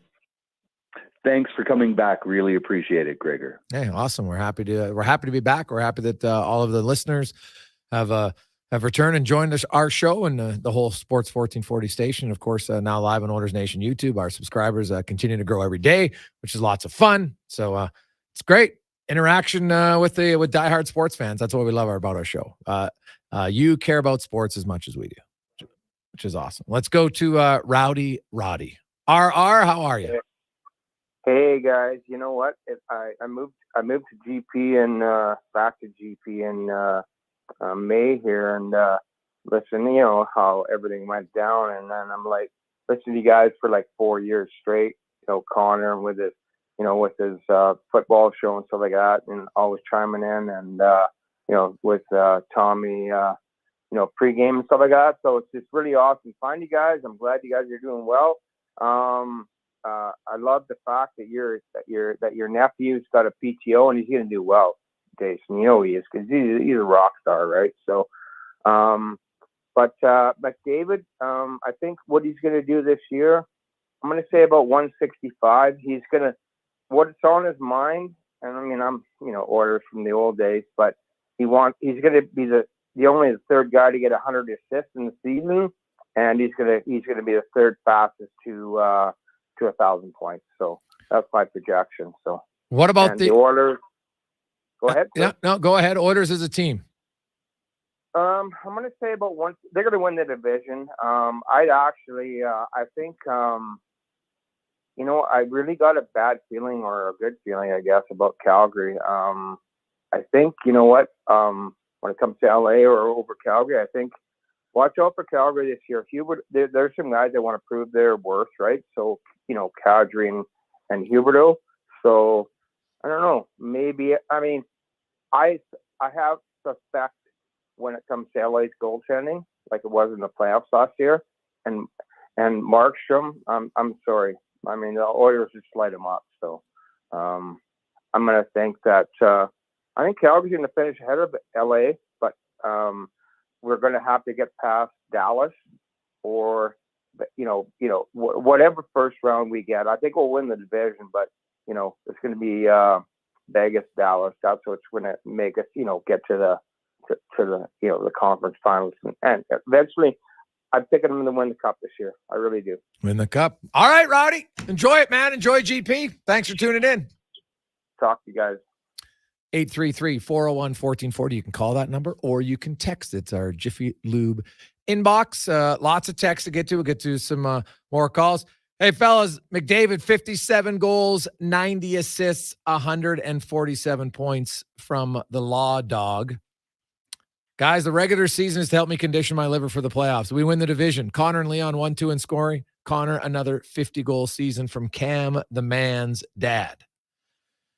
Gregor from Guy or Guy, I'm not sure, 164 points. First round night, so I can go to the away games before we get seeding.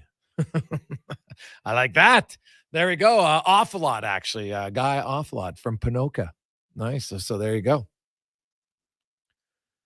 Hey, guys, Oilers will win the division, absolutely. First round opponent, the Kings. McDavid, 65 goals, playing with Connor 2.0. Surprise player, Broberg. Thanks, Sonny in Calgary.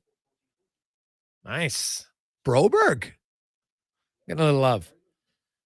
Hey, Greggs, I saw your not-so-obvious game day prediction. I also have Connor Brown scoring his first goal, orange and blue. Well, Connor Brown, this will be his 10th first game of the season. He has a total of 1 point in his first 9. So Connor Brown has not been one historically who gets off to a good start in game 1. I think that changes tonight. Let's go to Landon. Landon, you're on the air. Yeah, I'm going. Excellent. So Landon, how many points for the Oilers? For the Oilers, I'm going to go 150 and coming in second place in the President's Trophy. Who beats them? It's going to be Carolina. Carolina. How many points for McDavid? He's going to get 169. He's going to think it's hilarious. How many goals for Draisaitl? Draisaitl is going to pull 58. What percentage will the Oilers' power play be? I'm going to go with like 32%. 32. So same Continue as on last year. strong. Keep it going. Same as last year, 32.4. And lastly, ideal first-round opponent. I want to say Seattle, just because why not? You eliminate them first, hopefully. All right. All right, man. Thanks for calling. Thanks for playing. All right, cheers. There we go. TKC goes McDavid 164. The team will get 120, win the division. Also, 33% on the power play to break a new mark. Happy to have Sports Talk Radio back from TKC. It's TKC. So are we. So are we. The Stair Farmer boys, McDavid 153 points. Oilers win the cup. I like this one from Brad. My surprise player, Jack Campbell. He's going back to the All-Star game. McDavid gets 68 goals, 172 points, and Calgary is the ideal first-round opponent. So back-to-back years, the Oilers have a goalie in the All-Star game. It's possible. Very possible. Hey, guys, are the Oilers going to lead the league in goals again? More than 325 from Coach Mike. Good question, Coach Mike. Like 325 goals. It's a lot of goals in today's NHL. Because if you just look at, going back the past few seasons, and so let's just go back to 2006. Because obviously that's the year that there was a lot of offense. And so that season, you know what? The Oilers still scored more goals than any team that year with all the power plays. The most goals scored in the 2000s, drum roll please, 337 by the Florida Panthers in 22. The Oilers, 325 last year. The 2019 Tampa Bay Lightning, when they won 62 goals, had 319. Capitals in 2010, 313. The Maple Leafs and the Senators, 312. So will they score more than 325? Whew. Like, we got to go back. I think it's Penguins in 95, 96. That's going to be my guess. The last time, yeah, they had 362. So even now 90, and then you get into 93. Now there's a few more games. They played 84 games. But still 369, 2 extra games, even if it's an average of 4, that's only 8 goals. So they're like 361. So that's where you get into it. Like, really, you look at the Oilers, they still have the 16th most goals since 1992 in a regular season. So it's not bad. It's hard to do. Think about how many teams, 30 teams a year. And I know there's been 32 last year, last 2 years, I should say, and 31 for 5 years prior to that. Even just go 30 times 16, right? You're talking, what's that? 300, 480, give or take? And the Oilers are the 16th most.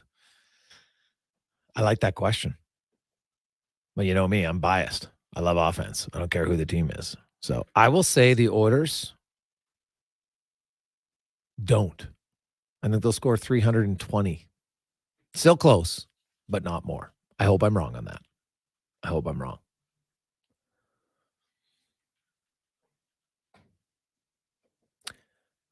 Hey, guys, the Oilers are going to have 4 players with 40 goals or more. Kane and Hyman, the other 2 from Farmer Scott. Wow, Farmer Scott, that would be quite the season for the Edmonton Oilers. Because if you look at NHL history when it comes to 40 goal scores. Now, the Oilers had 4 before. They might have had 5. I'm going to have to look that up now. Individual records for a team, right? And the most goal scores per team, I'll have to find it during the break, but I will find it. And the last, 440 goal scores. That's been a long time. Hey, guys, McDavid scores fewer goals. The Zen Master has them playing the triangle. The cup is ours. Brian in St. Albert. Is that what the guys are calling Woodcraft now? The Zen Master? Like a young Phil Jackson? Hey, guys, McDavid, 58 goals, 152 points. Gets to 1,000 this year. 53 for Draisaitl. 30.5% on the power play. Kings are the first-round matchup from Russ in the burn. See, Leon Draisaitl's got a lot on the line. Like, McDavid's in some pretty unique category, no question. But I think sometimes people might sleep a little bit on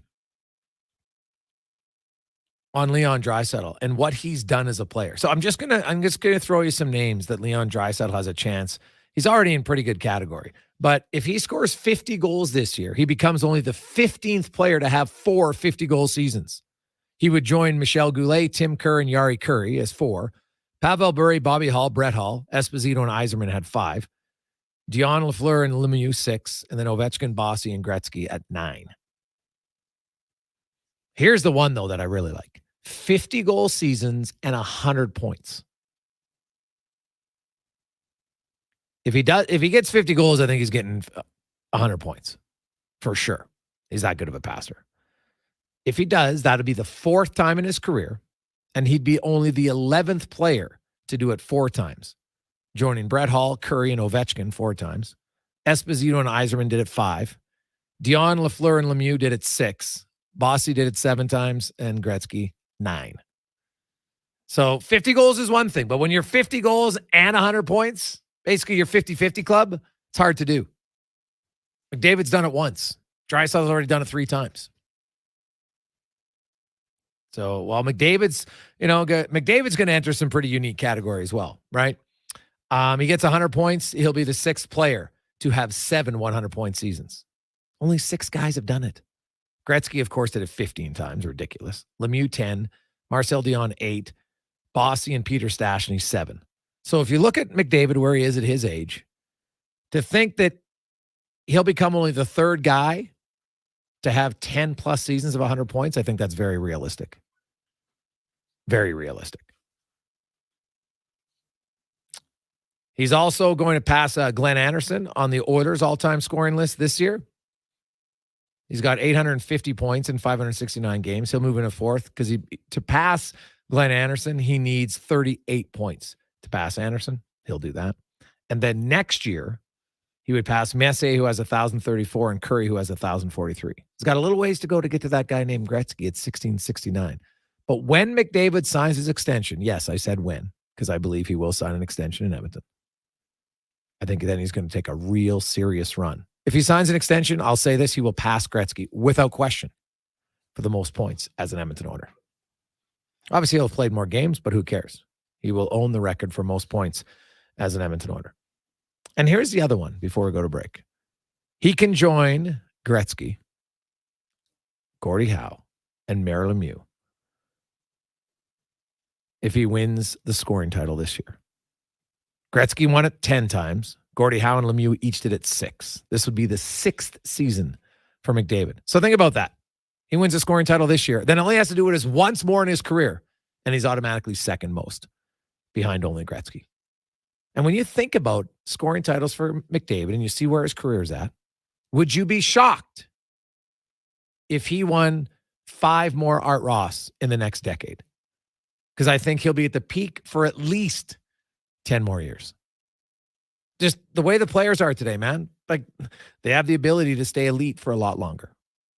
So, some interesting numbers to pass on for McDavid and Draisaitl this year.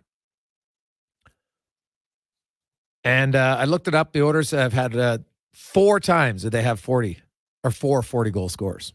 Not bad, but it's been a while. Obviously, we got to go back to the 1980s. So I would love to see it. Absolutely love it if it would happen. Difficult. When we come back, what about the Vancouver Canucks? We'll go to Vancouver, preview them next on the Jason Gregor Show, live on Sports 1440 and Oilers Nation YouTube. At The Brick, we're not just proud of this city and its rich sports history. We're proud partners of it. The Brick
Portions of this hour brought to you by Cantork. We've continued developing tools and are excited to announce our newest design, battery-powered nut runners. 4 models from 500 to 3,000 foot-pounds, with more on the way. Learn more at cantork.com.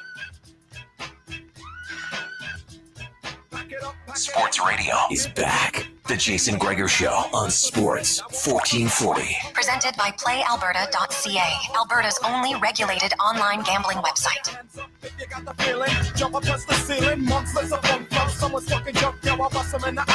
Welcome back. Game day on Sports 1440. You can always get involved. Phone lines are humming, 833-401-1440. Same as our text line, which is the exact same number. 833-401-1440. That's our Jiffy Lube inbox. Stop in right now and get a full synthetic Pennzoil oil change, and you'll get 50 bonus air miles right now at Jiffy Lube. The Edmonton Oilers are in Vancouver. I did do the research and found out the Oilers had 4 40-goal scorers on 4 different occasions in 83, 84, 85, and 86.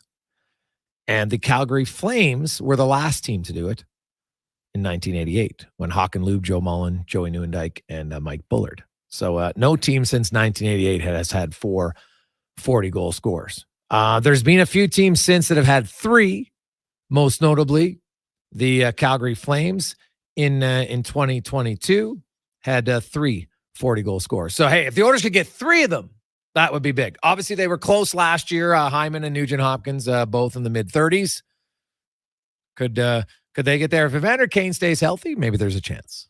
Maybe there's a chance. Be fun. The Vancouver Canucks. Let's get around the NHL now. Brought to you by McDonald's, baby. And your favorite game is back. Monopoly. With more chances to play.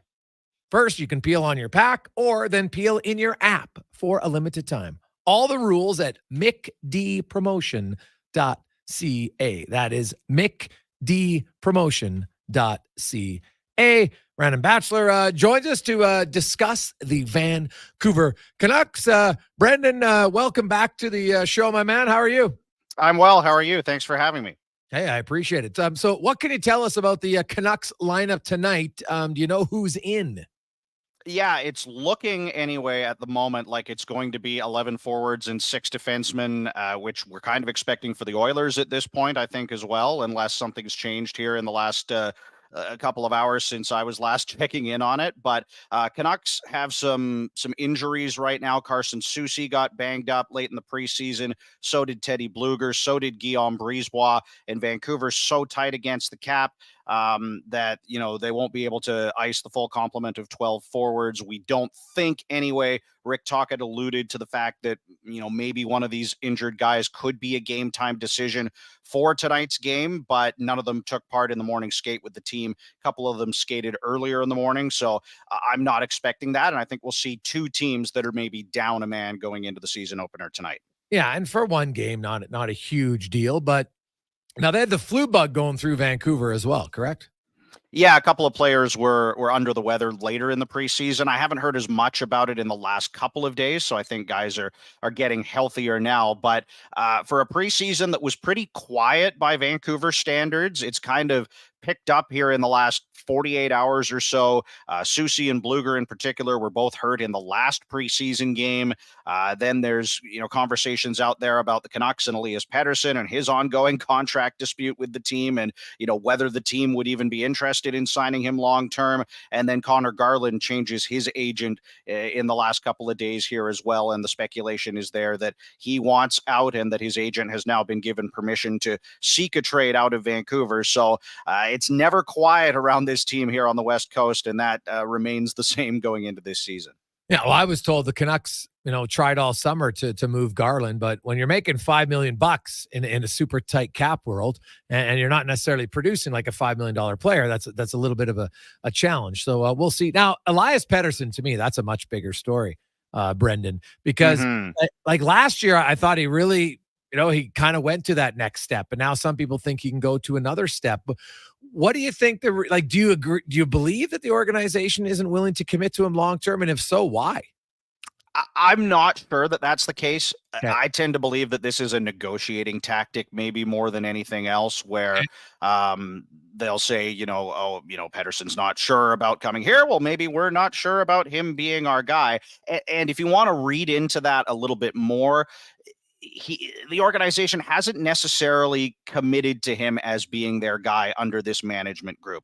Patrick Alvin famously, when he arrived as the general manager, had a quote that was something along the lines of saying, "We have no true superstars on this team." And many people in Vancouver took that as a slight to Pettersson. They named Quinn Hughes the 15th captain going into the season. Now, I don't think Pettersson would have been a great fit to be the captain. I'm not entirely sure that he would have wanted that role anyway, but nonetheless, that's the organization hitching their wagon to one of their other premier young players. So, I'm not going to get too worried about it just yet. Obviously, he's a pending restricted free agent at the end of the year, so there's still time with team control and lots of time to work something like this out. But it's a perfect example of what has kind of plagued this team over the last couple of years, which is off-ice storylines taking over the narrative as opposed to how they do on the ice. And a great way for this team to quiet some of that off-ice noise would be to start winning some games, especially early in the season.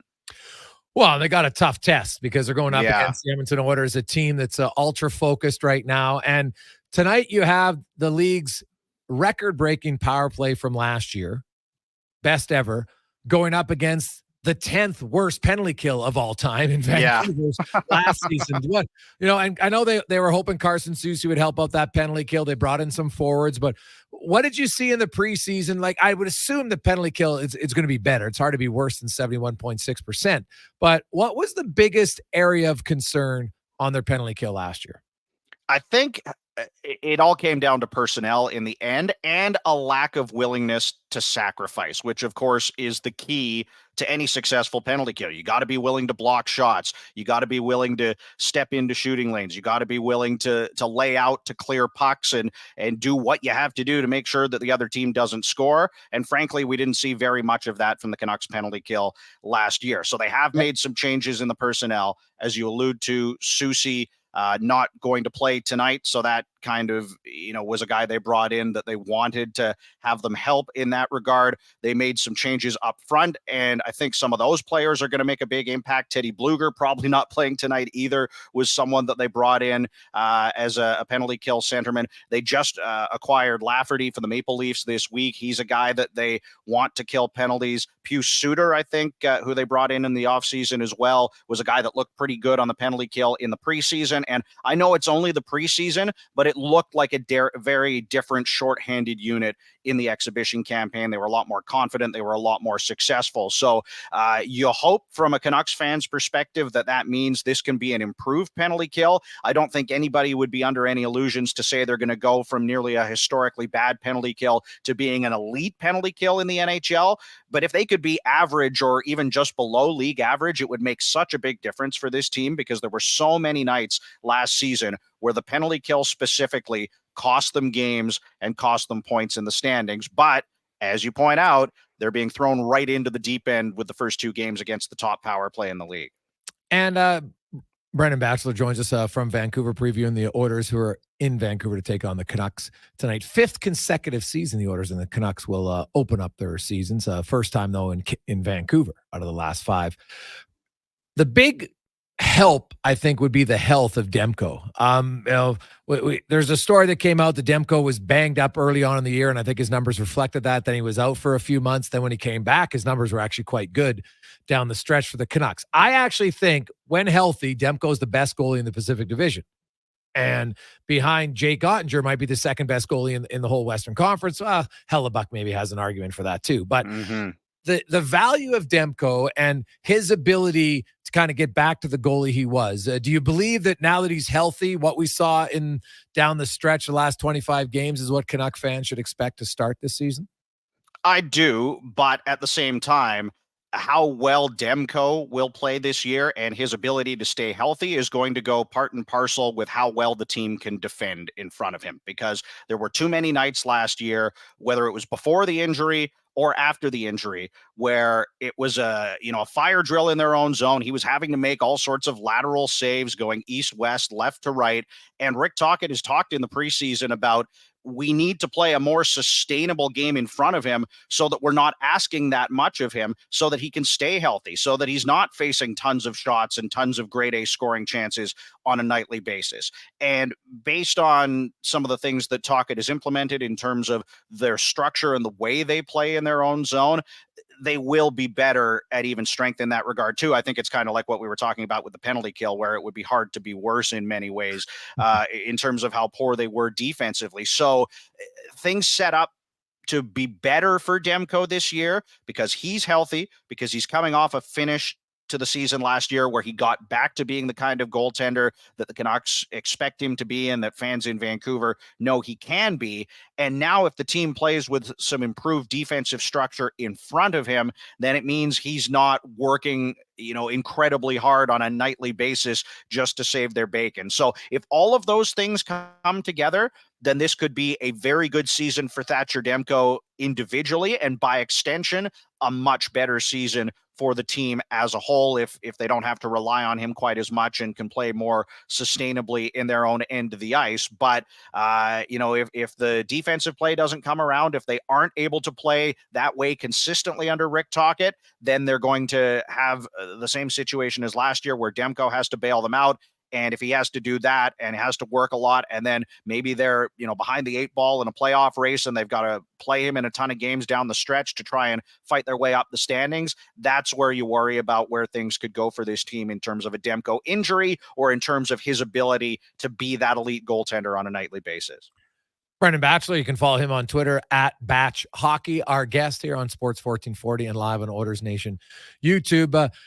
Brendan, one last one. When you look overall at this Canucks, and you talked about how there just seems to be a lot of distractions the last few years off ice, rumor, from the owner and his family issues to, trading, not trading, but getting rid of coaches every year and different general managers. Bo Horvat wasn't happy. They want some stability there. There's no question. Do they have stability? Do you think there's someone that they can say, okay, this is Quinn Hughes' partner and it's going to be his partner all year? No, they absolutely don't. I expect that Filip Hronek is going to likely be that guy, at least to start the season. We saw them play together at the end of the preseason, and, there's a school of thought where that makes a lot of sense. Hronek was the big acquisition. They used some of the assets from the Horvat trade to go and get him from the Red Wings, a right shot, top 4 defenseman that they haven't really had. So on paper, you'd say, of course, you're going to put that guy with Quinn Hughes. But where you're worried if you do that is the depth on this blue line. You're looking at a pairing of Ian Cole and Tyler Myers as your second pairing in the game tonight. And then Akito Hirose, college free agent rookie that they signed late last year and got into 7 games, playing alongside Noah Juleson, who hasn't really been able to carve out a consistent NHL career. And again, part of that is because of injuries. Soucy's not available, or we're not expecting him to be able to play tonight anyway. So while you could say Hughes and Hronek, it makes sense for them to play together, then you're looking at a very inexperienced third pairing, and maybe not as much tonight, but if you look at Saturday when the game is in Edmonton and they don't have the last change, and Jay Woodcraft could get McDavid and or Draisaitl out against that pairing, that's not something that's sustainable. So Rick Tocchet, I know, made headlines by talking about the fact that it's going to need to be defense by committee. And, it wouldn't surprise me if that's the way it goes, where, Quinn Hughes, he may play a bit with Hronek, but a lot of it's going to be situational. If they're leading in games, maybe they, throw a less experienced defenseman with him out there to try and manage some minutes. If they're trailing in games, maybe that's where they load up the pairing with Hughes and Hronek if they need offense. But it's definitely going into the season in Vancouver, you will not be able to say these are for sure the 3 pairings and they will stay that way. Things are going to be in flux all season long, whether they have injuries or not, just because they don't have the depth, particularly on the right side.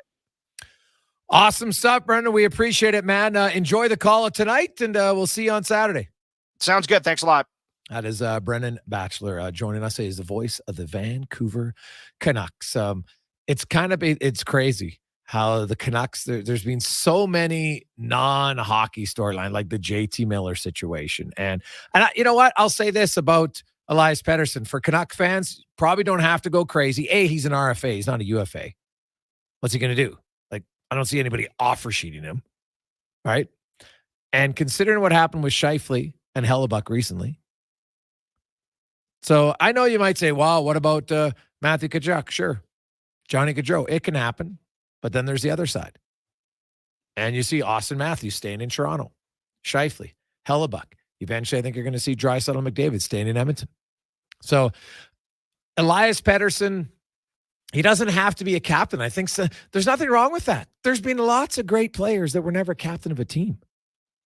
And if Elias Pettersson feels like, hey, you know what? I want to have more success, great. But you're the leader, man. Part of their lack of success came from your lack of consistency. It's hand in hand. Most teams that have success, their best players are consistently their best players. Now, you can have great players and doesn't guarantee you Stanley Cup success because it's hard. There's only one team. There's teams, lots of teams have really good players, but only one of them wins. But the Vancouver Canucks, I think, would like to be a little bit more of a consistent playoff contender. They had their great run in the bubble, and that's really been it.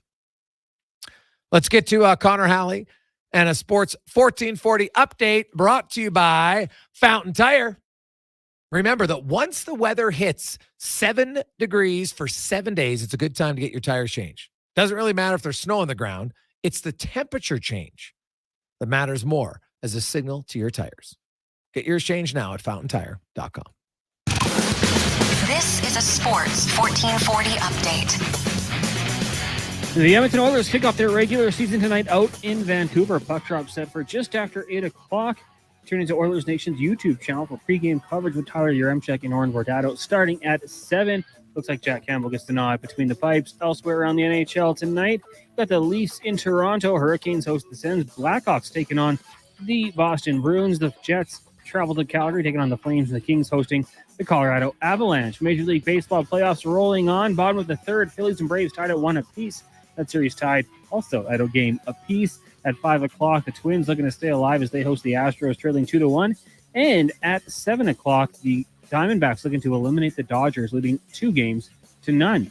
The Edmonton Elks announced today that heading into the 2024 season, the Upper Bowl at Commonwealth will be closed in an effort to improve the atmosphere at the outdoor stadium. Capacity in the lower bowl is just over 31,000, and for high-demand games, they will still open up the upper bowl. Coming up in Hour 3 of the Jason Gregor Show, we'll be joined by former NHLer and current NHL Network analyst Mike Rupp, and we'll ask 5 questions. I'm Connor Halley. This is a Sports 1440 update. Sports 1440, a Stingray radio station.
financial services delivered with life in rural Alberta in mind. Talk with our team of expert financial advisors about solutions for your financial goals. We'll get you there. Learn more at visioncu.ca. Come into Jiffy Lube for a Pennzoil Platinum full synthetic oil change and receive a $20 digital gift card to one of over 30 merchants, such as Cineplex or Bass Pro Shops. For a location near you, visit jiffylubeservice.ca. Jiffy Lube, keeping you moving. Thank you. Far too kind.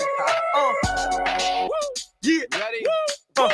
Portions of this hour brought to you by Leading Edge Physio. Roads can be dangerous. Accidents happen. If you are injured, Leading Edge experts work with and, more importantly, for you. You don't have to go where your insurer tells you to go. 6 locations in the Edmonton region. LeadingEdgePhysio.com. Sports Radio is back. The Jason Gregor Show on Sports 1440. Presented by PlayAlberta.ca, Alberta's only regulated online gambling website. Hey, welcome back. Jason Gregor Show on Sports 1440, live on Oilers Nation YouTube. Lots of conversations going all over the place. I like it.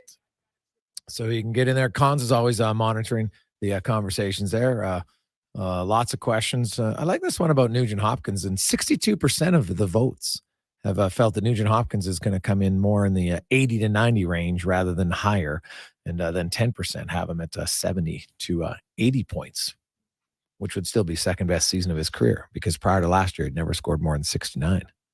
So we'll see. The Gregor Show is always presented by our title sponsor, PlayAlberta.ca, where get in the game, you can have some fun.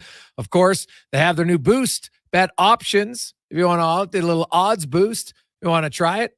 As we mentioned, ones that involve the Oilers to score last and to win the third period.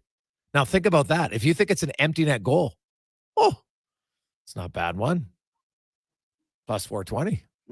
Won't mind that at all. Check it out. PlayAlberta.ca. Now, let's get to our big guest of the day, brought to you by the JPHL, an academy-style approach.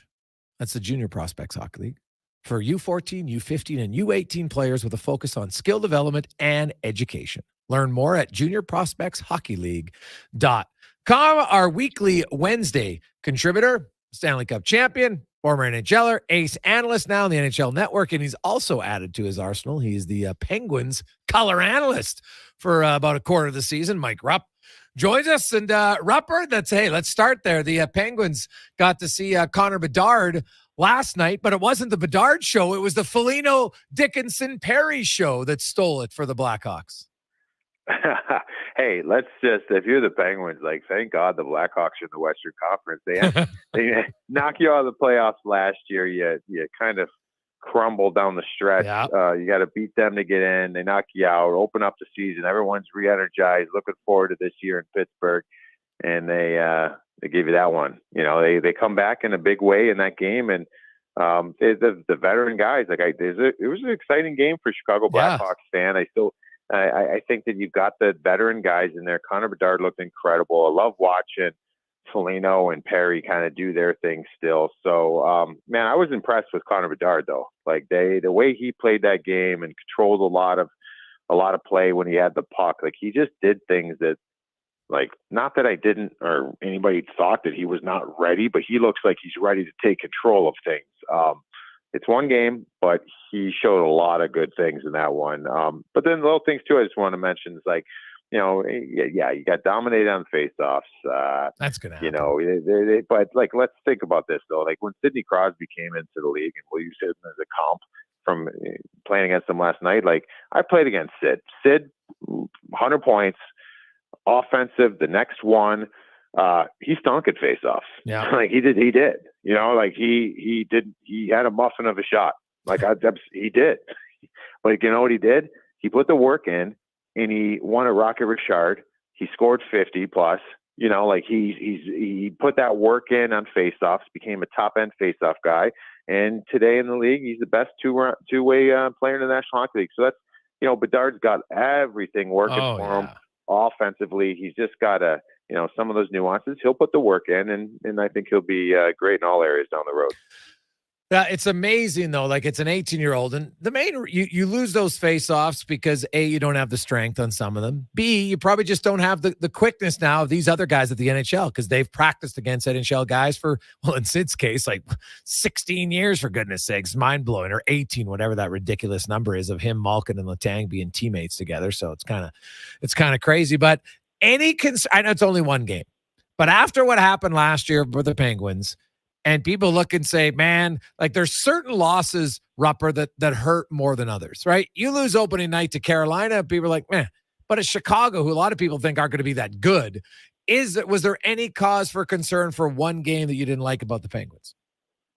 I mean, it's going to give you a nasty taste in your mouth, just for that reason. Like Chicago, all those things we mentioned, it's going to be a long year in Chicago. Like it is. Yeah. I mean, they're going to, Peter Mrazek looked unbelievable. I don't think that's sustainable. I think that they're going to be a team that does not win much, does not play with the puck often, but they'll have some nights where they'll put it together, and I was impressed with them. I was impressed with the way they played. But Pittsburgh, on the other hand, ran into a goalie that played really well. It's going to take time. They haven't figured anything out in the preseason with this power play, and that's everybody's been talking about since the acquisition of Karlsson. I'm still a firm believer that it's got to be Letang and Karlsson on it, and on power play one. And they didn't go with that.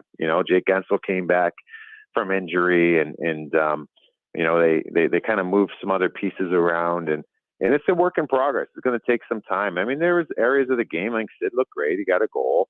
Gensel came back early from injury. It's going to take him a little bit of time. I thought Letang looked good. Karlsson looked good at times. He looked fine.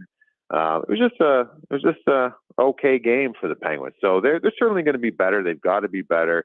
But that one stings, to your point. Like that's one, especially when that team ended your year, and there's not much promise with that squad this year. It's a tough opening night loss. Mike, the one thing I noticed watching their power play last night, for at least on the two, now I didn't watch the whole game, but on the two that I watched, Karlsson barely touched the puck. And to me, I don't care. You got to get guys involved, even just touching it, like moving it around. Like he was standing on that left point for a while. I'm just like, is he even on the power play? Like you got to move. And they weren't doing anything. That was the thing that I was like, okay, if he's not touching it, but they're going bingo, bango, boongo, and the other guys are getting shots, no problem. But they had the puck for 35 seconds on one power play and just moved it around on the opposite side of the ice and did absolutely nothing with it. Yeah, I mean, I think there's certain spots where you want to. Here's the thing with that Penguins power play, and there's been times in the last number of years where it's been really good. Yeah. And there's been times where it's been really bad, and there's times where it's just average. It needs to be certainly better than average. It doesn't have to be top 3. That would be great if it was, but I mean, with that talent level, like you got to be top 10, right? Like you've got to be in there. And the thing that I think has caught that team over the last number of years, they get very stagnant. Like it's almost like Malcolm will get it on the half wall and everybody just stares at him, right? Yeah. Like you got to get some movement. Gino's got to get moved. But the one part where I don't want you to move, I don't want you to go up top where Erik Karlsson is. That guy had 101 points last year, running the top. Like that's what he does. And you're right. We saw him on the left side of the ice, the left circle. He seemed like a fish out of water. Yeah. Like that's not his spot. Like, so yes, move around, get creative, but let EK65 be up top there, and then everyone else kind of get lost in the shuffle. And that's the battle that I think that they're dealing with. Yeah. So, and it's one game, and I don't know how much they played together in the preseason or not, or how much, the pace was there, but it definitely looked a little bit out of sync for me last night. Now we move tonight, Rupper. All 7 Canadian teams are involved. Edmonton, Vancouver, Calgary's in Winnipeg, Toronto and Montreal. Ottawa's got the toughest one. Maybe they're taking on Carolina. Let's start with the offseason in Ontario. Give me your thoughts on the Leafs and then the Senators and what you think of their new lineups. I think this Leafs team's going to run away with the Atlantic. Maybe that's partially due to the departures in Boston, the Vasilevsky injury down in Tampa till December. I don't think there's going to be very much resistance. Not that they're going to be bad teams. They're just not going to be elite teams for a good part of the season, and we'll see how it plays out. I mean, I like Ottawa. I like Buffalo, but they're not going to be on the same level as the Toronto Maple Leafs. So let's see how that works in their favor. I think that the best thing for Toronto is for one of those teams to elevate and kind of push them down the stretch, because you want to be playing the right brand of hockey, not running away with your division. But this Leafs team's loaded. They're good. I think that they've got a nice mix. I like some of the moves that they've made. We'll see how Ryan Reeves, Max Domi, Tyler Bertuzzi, they added grit. They added some attitude to that lineup. I think that's what they needed. They're a team where they're going to put the puck in the net, and they're going to find ways to. They'll be very good, but it's almost the same story every year, and I feel bad saying it all the time, but it's almost like wait till the spring. Like, we'll have to see what that means, And I do think they took a step last year. They took a big step. Like, now it's time to take another. And I just don't want them to think just because you added grit to the lineup doesn't mean you're a hard team to play against. Everyone's got to buy in. So I think that that's where they're at. But they should have no problem, in my opinion, maybe even being the best record in the Eastern Conference, but they'll win that Atlantic Division. Mike Rupp joins us. Rupp, I see a lot of people picking the New Jersey Devils to win the Stanley Cup, and I'm just like, man, what am I missing here? Like, they're adding youth on their back end. Youth doesn't win in the playoffs on the back end. Like even Cale Makar, by the way, had a few years in the postseason before they went all the way to the Cup. So I like New Jersey in their future, but I just people like they've made the playoffs once in 10 years. I don't think they're suddenly jumping to be the Cup winning the Stanley Cup. Am I wrong? What do you think about the Devils? So I'm right there with you, Greg. It's like you have high picks: Luke Hughes, Simon Nemec. You're going to add those guys and institute them and get them going, but they're not even necessary. I think that roster of that D core, like, you're going to be asking them to play top 4 minutes. Mm-hmm. So, and let's not forget, like, they subtracted Ryan Graves, who I think is one of the better defensive defensemen in the National Hockey League.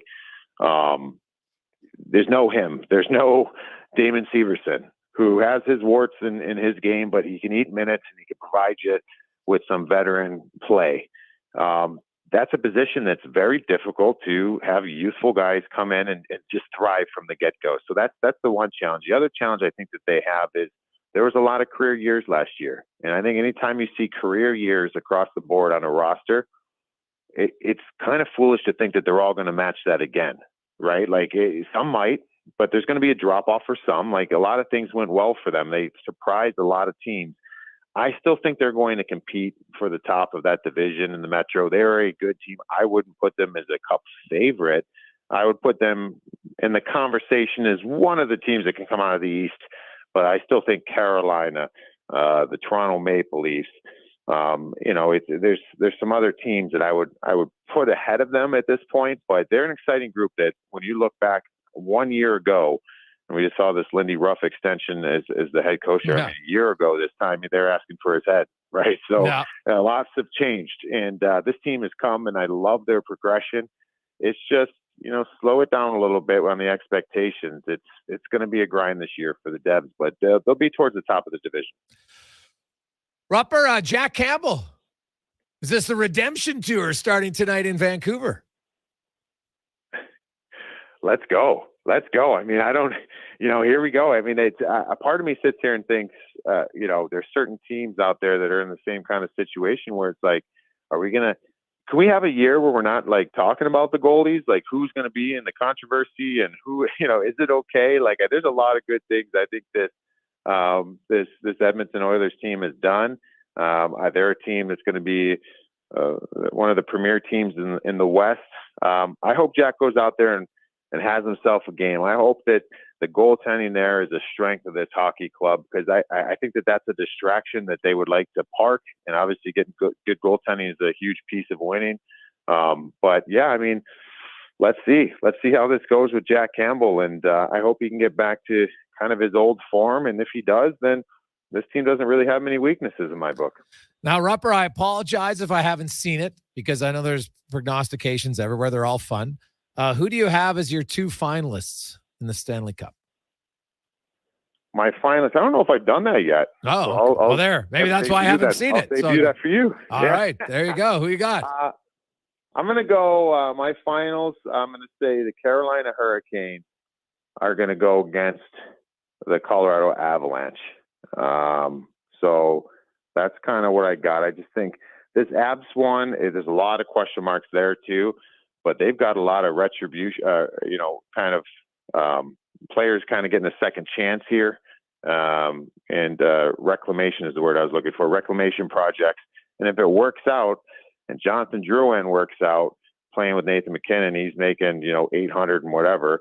When you got Ryan Johansson getting in there and Nashville's picking up 50% of his salary, those are things that are kind of gifts that fall into your lap. So we'll see how those work out. I think that this Colorado team is going to be an elite team, and it's going to be between them, Edmonton, and Dallas. Those are my three, and Vegas. Those four are heavy weights. They're going to be battling out, but I got Colorado going to the finals. Rupper, as always, man, it's a great time. Enjoy the games tonight, and we will talk to you next Wednesday. Awesome, Greg. Enjoy, buddy. That is Mike Rupp from the NHL Network. Like a genuinely good dude. There's certain guys, I'll tell you right now, if you were going to put together like a table of certain guys you'd want to have dinner with, and Rupper played for a long time. He's got lots of different stories. He played with some of the league's best players, won a cup early in his career, and not only won a cup, man, the guy scored 2 goals in the Stanley Cup final, for goodness sakes. He showed up. He wasn't just sitting there on the bench doing nothing. But he's got a lot of stories. He would be one of those guys that I would put in the top, and just a very fun guy that the average fan would be like, okay, here's a guy I'd want to have a beer with. That's what you'll get when you chat with Mike Rupp. 422, Jason Gregor, Connor Halley with you. Text line is humming today. I love it. You guys are into the regular season mode. I like it. 833-401-1440 in our Jiffy Lube inbox. It is the Gregor Show presented by PlayAlberta.ca. We'll return. We'll hear a little bit from Jay Woodcraft later on in the show. Specs being a good teammate got us some audio from Woodcraft and a few others today. We'll talk about the Oilers' defense, and 11-6. Is that the lucky number tonight? It might be for both clubs. We'll tell you why next on the Gregor Show on Sports 1440 and live on Oilers Nation YouTube. Christensen Communities, the name in active adult living. Enjoy retirement living without compromise. At Christensen, we understand that each lifestyle is unique. We are committed to providing choice through optional dining, personal services, recreation programs, and care plans to suit your current and future needs. Enjoy maintenance-free living and build new friendships in a safe, independent community. Large suites with full kitchens and in-suite laundry, on-site amenities, and so much more. Find out more today about our communities across the province at cdlhomes.com. We've got your local sports covered all day. Fox Sports has you covered tonight, after 9, and all weekend long. Be sure to check out the incredible NFL coverage on Sunday. Often imitated, never duplicated. We're Sports 1440. Edmonton's premium live music and party venue is On the Rocks. Check out Bingo Tunes on Monday. Perform on the best stage in town with karaoke on Wednesdays. Learn how to salsa with Salsa Rocks on Thursdays. And every weekend, OTR goes live. With your favorite bands on the OTR stage and DJ Kenny K. For everything that's going on at On the Rocks, give us a follow. Facebook, Instagram, or Twitter. At On the Rocks, EDM. Eat well, party hard. On the Rocks. On the Rocks. On the Rocks. Open every day till 2 a.m.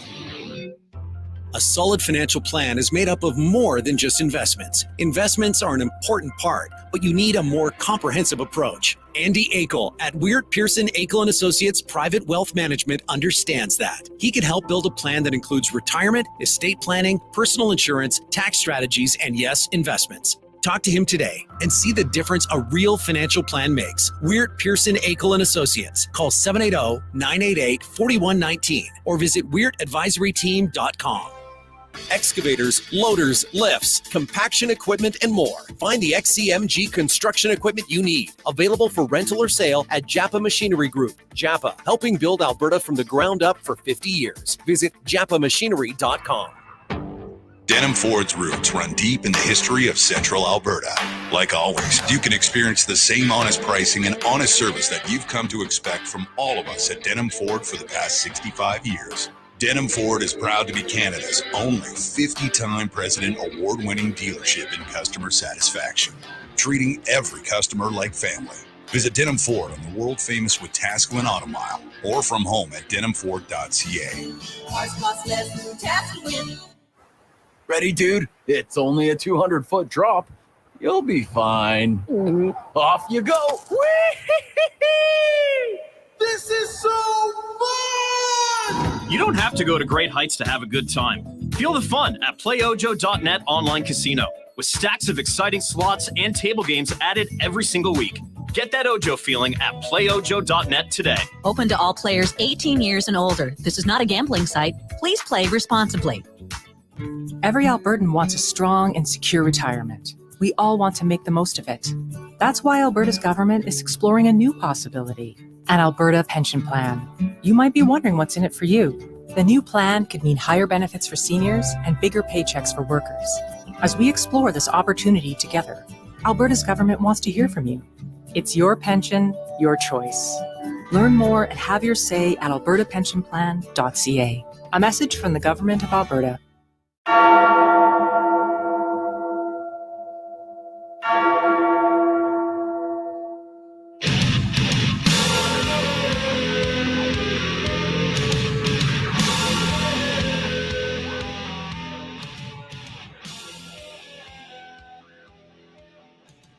Portions of this hour brought to you by On the Rocks. There's something going on at OTR every day of the week. On Monday, Bingo Tunes, Taco Tuesday, karaoke on Wednesday, Salsa Night Thursday, and live music every weekend on the OTR stage with DJ Kenny K.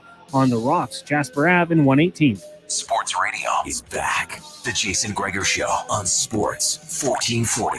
Presented by PlayAlberta.ca, Alberta's only regulated online gambling website.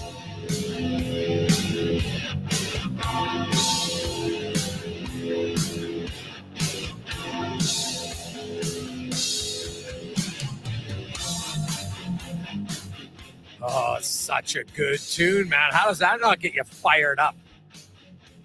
A lovely Wednesday afternoon, October 11th.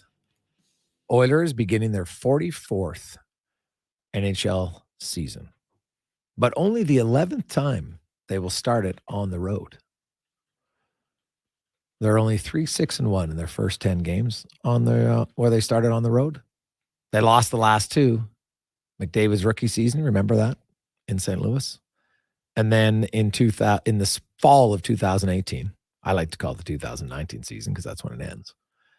And they were playing in New Jersey and lost in Sweden. I can't remember. Was that Clefbaum's hometown? I don't think it was his hometown, but obviously it was his home country. Him and Larson were pretty fired up to play there. So Oilers and Canucks for the 5th consecutive season will start against one another. Oilers are 3-1 in those last 4 years. All of those were in Edmonton. The Oilers' only loss came in 2022. They won last year, and then, in 21. They won last year, lost the year before, then won the previous 2 years before that. So lots and lots of text. Many of you, we'd asked the questions, so you can answer whichever ones you like. A, how many points you think the Oilers are going to get? B, how many points you think McDavid's going to get? Goals for Draisaitl. We had a few little wild cards. Dylan Holloway. How many points for him? We had what percentage do you think the Oilers' power play is going to be? Also, who would be your dream first-round matchup? Which coincides with how many points you think the Oilers get and where they're going to finish. So feel free to text in answers to any of those to 833-401-1440. Hey, guys, Erik Karlsson is going to be this year's Jonathan Huberdeau. Ooh, from Nogi. It's bold. It's a very bold take. So, hey, Greggs, have the Oilers added any other assistant captains? Wondering about Hyman or Ekholm from Robert? No, they have not. I don't think you need more, let's be honest. Matthias Ekholm doesn't need a letter on his jersey to be a leader, nor does Zach Hyman. You're only allowed 2 every game anyway, so they're currently rotating between Nugent Hopkins, Draisaitl, and Nurse, right? 2 of them every game wear it, and then one guy doesn't. So I don't, honestly, for me, I don't think you need more. But that's just me. I think Matthias Ekholm at this stage of his career and Zach Hyman, how they're going to lead is not going to change one iota, one sliver, if they get an A as associate captain. Hey, guys, who catches 99's Oilers goal record of 583? Draisaitl or McDavid, or both, who gets there first? From Coach Mike. Oh, Coach Mike, that's a lot of goals to get to. It's a lot of goals. So, as I've said before, I believe both of them are going to sign extensions in Edmonton. Now, it might only be 4 years, but still, I believe both are going to be here in Edmonton. And so, if you look at it right now, where they are in goals anyway, Draisaitl's at 306. Like, think about it. He's got a long ways to go. He's at 306. McDavid's at 303. So let's just say they each have 5 more 50-goal seasons as member of the Oilers. That would put Draisaitl at 556, and then McDavid would be at 553. So then they'd be close. But that's 5 more 50 goals. And I'm just saying 50. Like, Draisaitl, heck, this could be his 4th 50-goal season coming up here. And then he's got to do 4 more to be at 8. Like, those guys, if they're going to catch Gretz, are going to have to play here for at least, so let's say 7 more years for McDavid. He's got 3 years left in his deal, so let's say he signs a 4-year extension after that. 7 years. And let's say he scores 40 goals a year on average in 7 years. That's 280. That would put him in a tie with Gretzky. So he needs 280 goals. Now, maybe he scores a few more 60s, so that changes it, right? Gets a few more 60s, then maybe it's doable for sure. If it's 7 years, because 40 goals on average over 7 years, I don't think that's a crazy number. Then he could catch him. And Draisaitl's the exact same thing. It's a good question. It would probably come down to who stays healthier. But something tells me that Connor McDavid is now entering a real high goal scoring time of his career. We saw it last year. I do not think it was a fluke. Look at McDavid's goals in the preseason.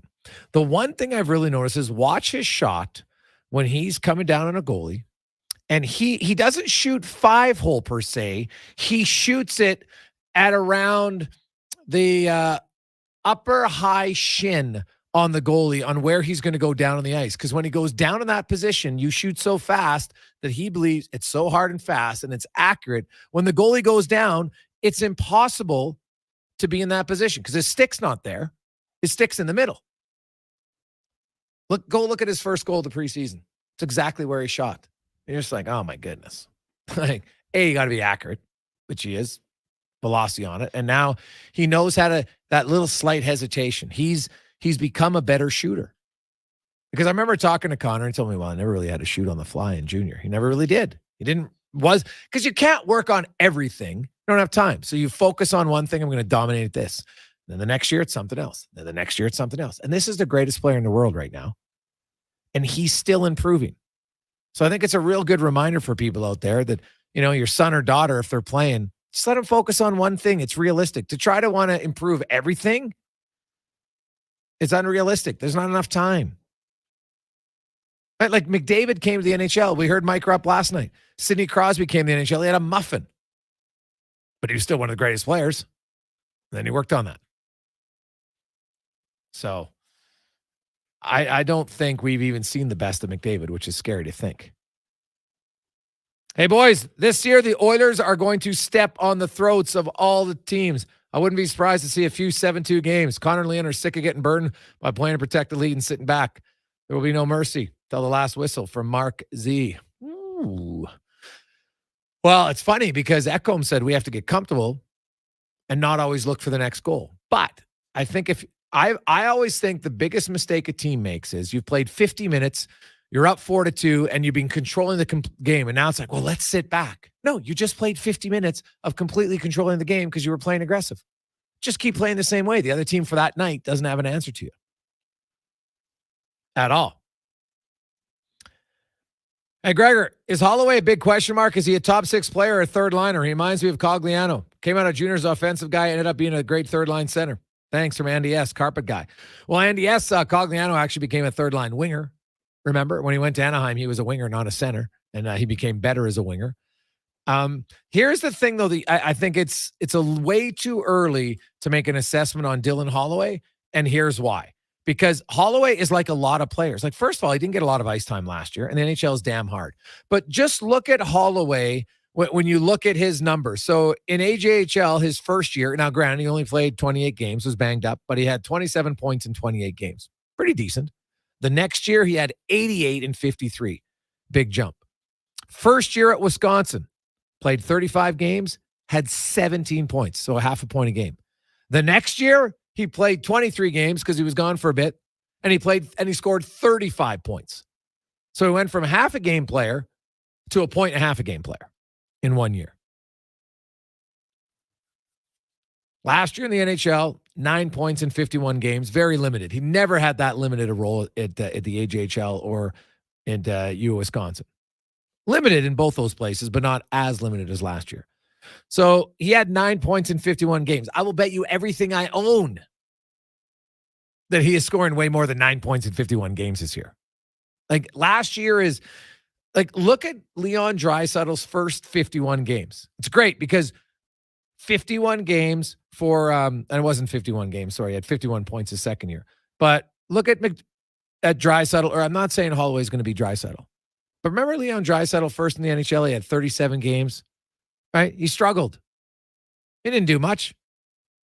At that time, people were, he's not fast enough. I don't think he's going to be good.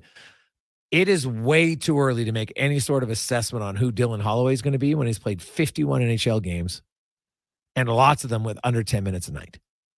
So I would say sit back, enjoy the fact that Dylan Holloway, there's very little pressure on Dylan Holloway. You got Draisaitl, you got McDavid, you got Kane, you got Nugent Hopkins, you got Bouchard, you have Nurse, you have Ekholm. There's way more guys with infinitely more expectations than them on Holloway. If Dylan Holloway scores 13 goals this year, people are probably pumped because most of that will be 5-on-5 because he's not going to get a lot of power play time. Like the second unit, if they could score 5 power play goals this year, that would be really good considering the amount of time they get. But yeah, for me, too early to want to jump down on that.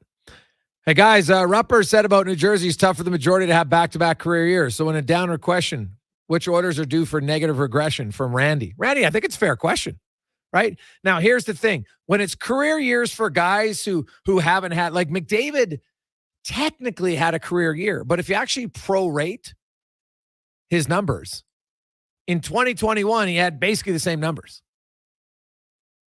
Right? Leon Draisaitl had a career. I think the easiest one and the obvious one is Ryan Nugent-Hopkins, right? I like Ryan Nugent-Hopkins to jump up from 69 to 104. It's amazing, right? His career high in goals was 28 prior. Then he went to 37. So do I think that Nugent-Hopkins could come down? Yes, I do. But Evander Kane only played 41 games last year. So let's say Nuge drops down to, and I say just 80 points. Do I think Evander Kane can pick up some of those points? 100% I do. Do I believe that Connor Brown, because as good as Nugent-Hopkins was last year, here's who Connor Brown has to outscore as a top 6 right winger on the Edmonton Oilers. Kailer Yamamoto had 10 goals, 25 points. Jesse Puljujarvi had 5 goals and 14 points. Combine the two, and they had 15 goals, 39 points. And that's in 116 games. If I asked you to take that bet right now, that Connor Brown's going to score more than 15 goals and 39 points. And by the way, I said 116 games. He can only play 82. It's a no-brainer for me. So even if Nuge comes down, so some Oilers did have career years, but lots of other guys struggled, right? Like Darnell Nurse. Darnell Nurse has had 40 points a few times in his career. I think that's very attainable again for him. I wouldn't be surprised at all. He's had 41, 33. He had 36 and 56. Then he had 35 and 71. And now he's had 43. He's been really consistent. Really consistent. Despite all the naysayers, he's been pretty consistent in what he brings because most of his points come at 5-on-5. Ryan McLeod, 11 goals, 57 games. Now, staying healthy will be the one thing. But do I think Ryan McLeod can chip in 3 or 4 more goals? I think he can. I mentioned Dylan Holloway already.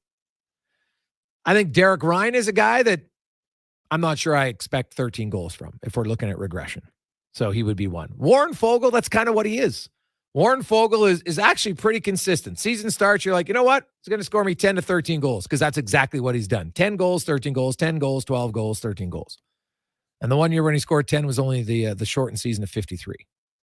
So, I think Fogle probably, if I'm going to pencil him in for 13 goals, I don't think that's a huge expectation. So Nugent Hopkins would be the obvious one, and then Zach Hyman. I think those two would be a regression. Now, how serious of a regression is a really good question. But while those two might come down, I think Kane's going to have a better year than he had last year. He had 28 points in 41 games. Still decent numbers. I look at Evan Bouchard. Evan Bouchard had 40. He was a half a point a game player. I think he can jump up to being like a 0.67 point a game player, maybe more. So I think the Oilers offense will be fine. I really do. But it's a good question. Hey, guys, Connor Brown's a 15 to 20, 40-point guy in his career. With this offense, I can see 50 points from HVAC Nick. Oh, yeah, 100%. I would agree wholeheartedly. Connor Brown is an infinitely better shooter than Puljujarvi or Yamamoto. Just as a straight shooter in front of the net, puck on his stick.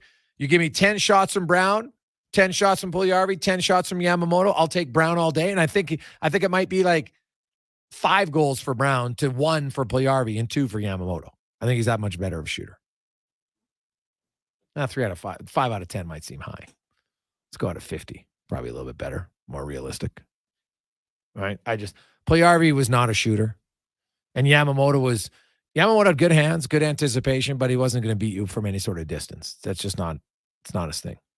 Hey, Greggs, what about the real question? How many disallowed goals for Hyman? Ooh, now that is a spicy question. Got to put your name on that next time, buddy. Give us a nickname. First time texter. I like it. How many did he have last year? 6? Cons, was it 6? I think it was 6. Gonna have to look into that one, but that sounds good. It feels like it could have been more though, Gregor. Felt like it was every second game or so. He was touching the blue paint, no goal. Yeah, I'll have to double check. I thought it was 6. So I'm gonna say he has at least 4 because he plays right on the paint, man. Some of those are gonna come back. It's just how he is. Justin, thanks for the text. We'll come back with 5 questions. Gregor, Connor Halley with you on the Gregor Show, presented by PlayAlberta.ca. Oh, also, we just got these. We don't like him to go to waste. Brad, he's under the weather like con man, so he can't go to the Pizza Pig Out tonight. He has 2 tickets. He doesn't want to waste them. Pizza Pig Out starts at 6 o'clock at Molson House. If you can 100% go, you go there, I'll tell you it's a lot of fun. There is a little bit of fundraiser there. So you'll get free tickets, which is a big bonus. And then the deal is you have to at least buy one of the 50-50 or the raffle or something, okay? If you make that deal, because it's all for charity, we'll give you the free tickets. It's $125. So if you can go to the Pizza Pig Out, text right now, 833-401-1440. Text your first name, and we'll pick a random winner in about 5 minutes. Hey world, get ready to believe. At Oodle Noodle, we serve up world-class, worldwide flavors in our sweet, saucy, and fiery noodles. We believe in the power of nudes. We've got everything from saucy mac and cheese to sizzling pad thai to so many other unbelievable dishes sure to make you a noodle convert for life. You've got to taste them to believe it. Don't be a skeptic. The proof is in the noodles. Check us out at oodlenoodle.ca. Oodle Noodle. We believe in noodles. A full-service provider of heavy haul transportation and rigging at the highest level. Next Gen Transportation. We're developing new and innovative ways to transport oversized and overweight equipment to remote and challenging locations. Our Next Gen team leads with a wealth of experience and expertise. But most importantly, we put safety first, so everyone gets home safely. We also take great pride in supporting our local community programs and teams. Good luck to everyone this season and in the year ahead. Visit nextgentransportation.com. How do we do it? Well, at Leading Edge Physiotherapy, we invest. Our money and time goes right back into technology and training, and it's all designed to get you back into shape. We invest in people, the people who really care. and they understand how your body works. Then they combine their experience, training, and skills to work with you to help you solve your issues, be it pain in the back, neck, arm, shoulder, heel, literally head to toe. Leading Edge Physiotherapy, always taking new patients because we keep fixing the old ones. Life shouldn't hurt. Find us at leadingedgephysio.com. Hey everyone, it's Kelly here from United Sport and Cycle. United's annual Hockey Days sale is on now. Save up to 20% off on skates, 25% off on equipment, and 35% off on all Pro Stock sticks. United Sport and Cycle, your home of hockey for over 95 years. This is Kevin Carius. Saturday night, join me at Century Casino for the first home game of the season, Edmonton against Vancouver. It's the Sports 1440 watch party with Kevin Carius. Saturday night at 8 at Century Casino, Fort Road. Ain't it beautiful? There's electricity in the air. Carrie Dahl here for Volvo of Edmonton, where the Volvo XC40 and C40 fully electric vehicle is now in stock, along with a great selection of Volvo T8 hybrid models. Experience the trusted Volvo quality and technology to power into tomorrow at Volvo Cars Edmonton, Canada's only 12-time Volvo Excellence Award winners. Experience the difference. Volvo of Edmonton. A premier hockey solution with a clear path for long-term development is proud to be entering its 7th season of independent borderless hockey, featuring provincial and cross-province competition with showcase style, regular season gameplay, and a strong commitment to individual skill development. It's an attractive option for those seeking family life balance. The Hockey Super League offers opportunities for both male and female athletes, born between 2011 and 2016. Visit hockeysuperleague.com for more information. They say there ain't no I in team, and maybe so, but a K has a nice ring to it. In fact, 10K is how we roll at the Canadian Brewhouse. The CBH offers a teams and leagues program with a chance at free offers and exclusive deals. Plus, book your fundraising event at our house, and you'll automatically be entered to win $10,000 for your group. Whatever your sport choice, we hope to put 10K in your team, if you know what I mean. Sign up today at thecanadianbrewhouse.com. At jackpotcity.net, you can do amazing things with just one casino chip. Discover a world of incredible casino games with over 500 high-quality online slot games, including the world-renowned progressive jackpot slot Mega Moolah. Play for free at jackpotcity.net and get treated as a VIP 24/7. So visit jackpotcity.net today on your tablet, laptop, or mobile. Jackpot City, a whole world of casino games. 18 plus, please play responsibly. This is not a gambling website. When you're a snowbird and take to warmer climates this winter, you want to make sure you have full coverage. That means home insurance when you're at home and travel insurance for when you try wave jumping on your jet skis. The James Insurance Group gives you peace of mind in your policy, so you're always covered. Working for Albertans across the province, the James Insurance Group will find you the best value and coverage you need. Find us at tjig.ca. That's tjig.ca.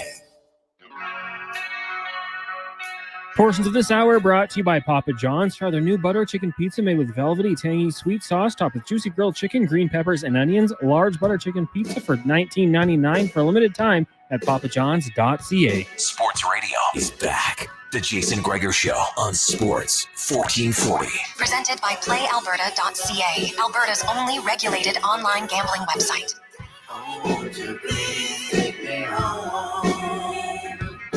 Take me down to the paradise city where the grass is green and the girls are pretty. Oh, won't you please take me home?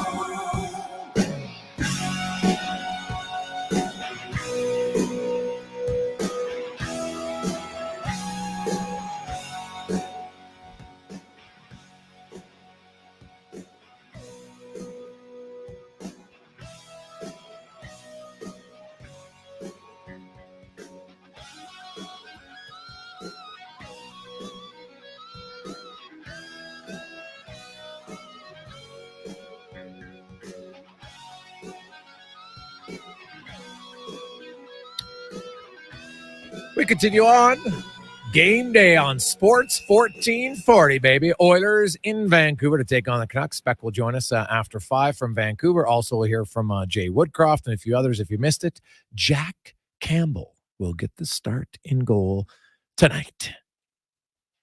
Vancouver and the Oilers both could be going 11-6 as both have a limited cap space, and both have some injuries to start the season. So we'll see for sure if Ekholm is going to go or not. We know Ryan McLeod's in. We think Kulak is in. Ekholm we're not 100% sure about. So we'll find out if Spec is, as they've been searching around, peeking around corners to find out who's going to play or not later tonight. We'll find out. Let's get to 5 questions, or as we like to call it sometimes, 5 questions, brought to you by The Brick. Have a seat for everyone this holiday season. With furniture from The Brick, you can save up to $1,700 on sofas and sectionals with a variety of styles and features to choose from. Browse our huge selection today at thebrickandthebrick.com. It's time for 5 questions on the Jason Gregor Show. All right, Gregor, we'll start with some over-under rapid fire. So we'll go with Connor McDavid. I'm going to go from last year. Over-under, 153.5 points. Oh, yeah, I'm going over. I think he's scoring 160 plus. I'm with you. I don't know if he gets to 160, but over 153. It's got it figured out. How about Leon Draisaitl, 128.5?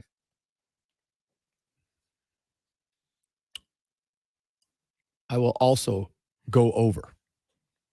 I'm going to go under. Not too much under, but a little under. 125, I'm saying.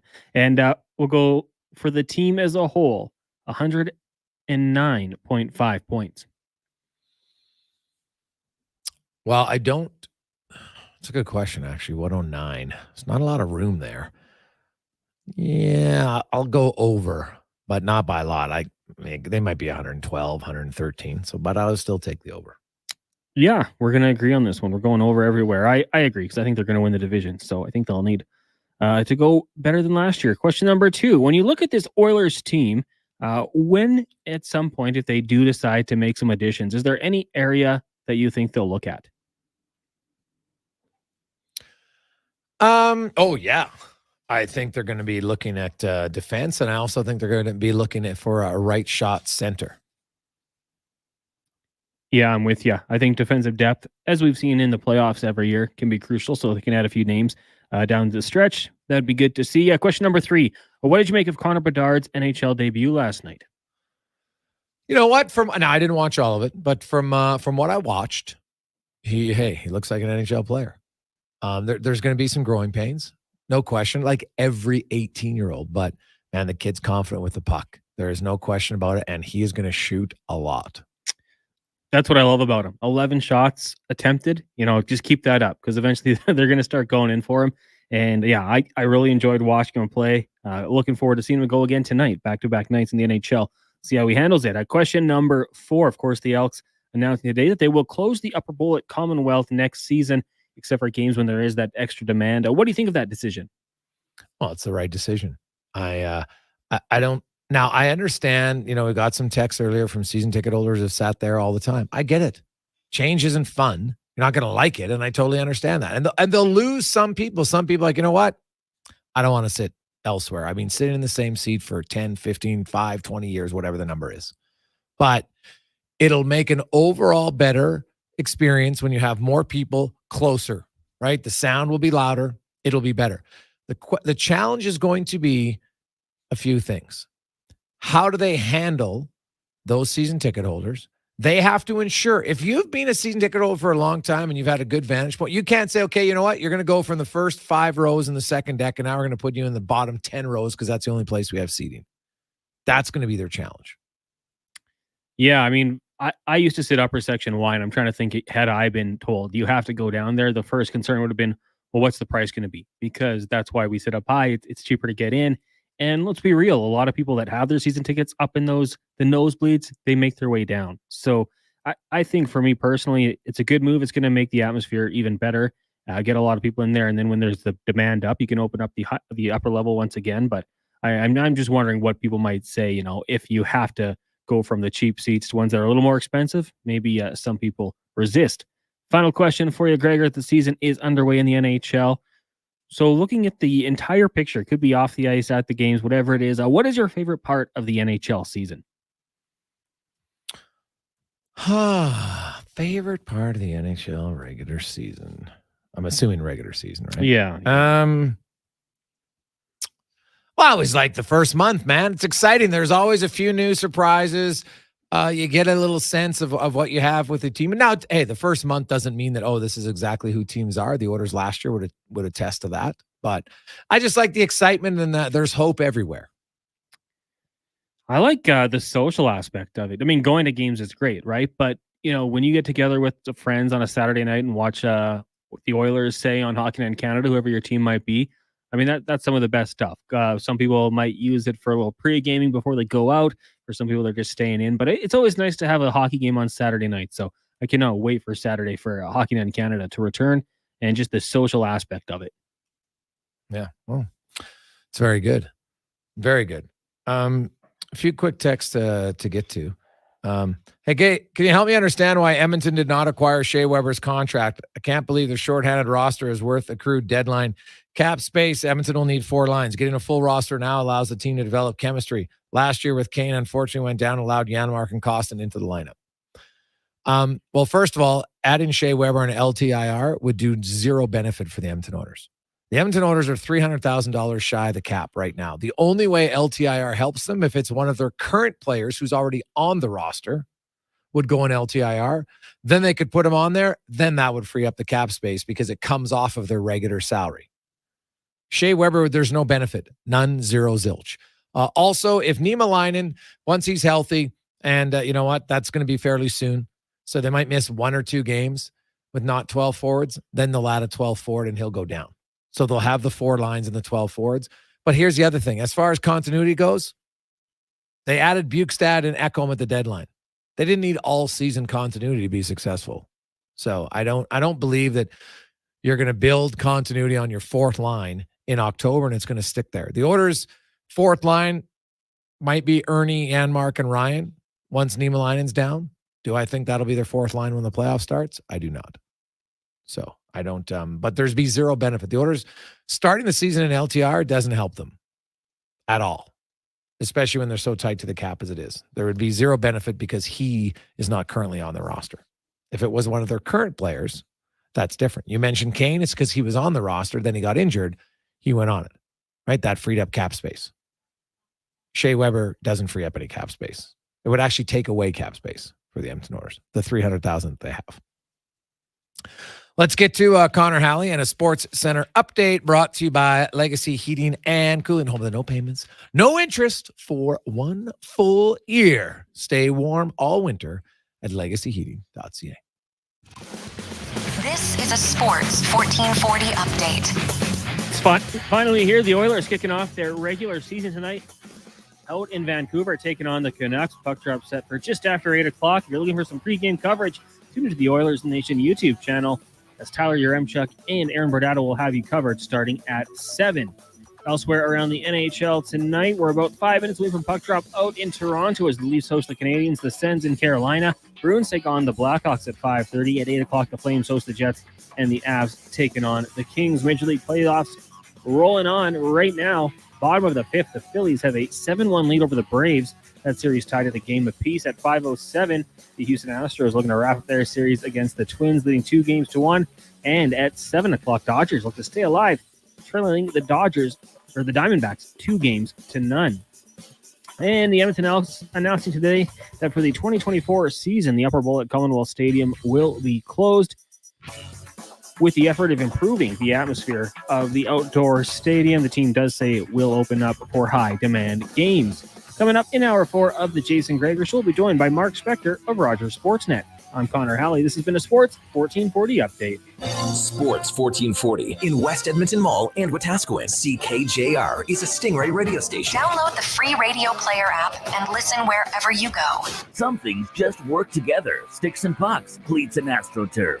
Your love for the game and Papa John's passion for better ingredients, better pizza. Nothing pairs with the game like Papa John's. Crafted with signature sauce, toppings, and original fresh dough. They're the champion of pizza. And now you're the champion of winning deals. Just order at papajohns.ca. Use promo code SPORTS20 and score 20% off any regular menu price order. Better ingredients, better pizza. Papa John's. That's SPORTS20.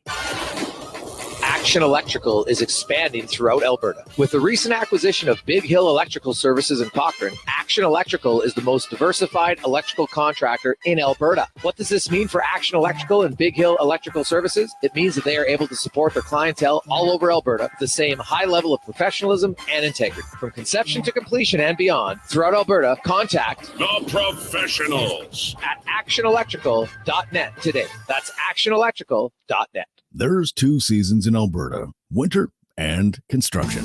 During these days of traffic barricades and slower commutes, GS Construction reminds you those crews are improving our communities. They're rehabilitating and upgrading Edmonton's infrastructure all across the city. When you see the barricades and run into a traffic backup, remember the crews are there to help. Drive slow and be patient. Help make our city better and join the GS Construction team. See what they're hiring for on Indeed.com. GS Construction, laying the groundwork for your community since 1974. We've got your local sports covered all day. Fox Sports has you covered tonight, after 9, and all weekend long. Be sure to check out the incredible NFL coverage on Sunday. Often imitated, never duplicated. We're Sports 1440. Building or renovating, you want to work with someone who sees and understands your vision. BIE Engineering is a family-owned, experienced structural engineering consulting firm serving commercial and residential clients in Edmonton and surrounding area. Homeowner or large company, they'll work with you to help see your ideas through. BIE Engineering can help prevent problems, deliver solutions, and minimize your risk. BIE Engineering. Request a quote for your project today. Visit BIEENG.com. You know, I got into reffing for the excitement. He's going for the chair. Turns out wrestling is completely scripted. But you know what's exciting and unscripted? PlayAlberta.ca. With an all-new sportsbook, odds boosts, and betting on any game.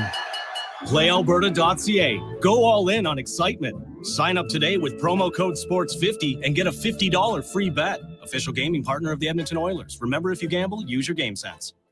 There's nothing like having a little skin in the game to make things interesting. But when a little skin becomes more than you can afford to lose, it's time to take a break from sports betting. Set a budget and stick to it. If you gamble, use your game sense. At Toyota, we believe your vehicle is more than just a ride. It's your trusty sidekick. So make sure it's ready to go, because there's a 100% chance of winter this winter. And you can take those odds to the bank. Not the snowbank. Trust the experts at Toyota for premium winter tires, batteries, brakes, and more. Beat the winter rush and book an appointment today. Visit shoptoyota.ca or contact your local Toyota dealer.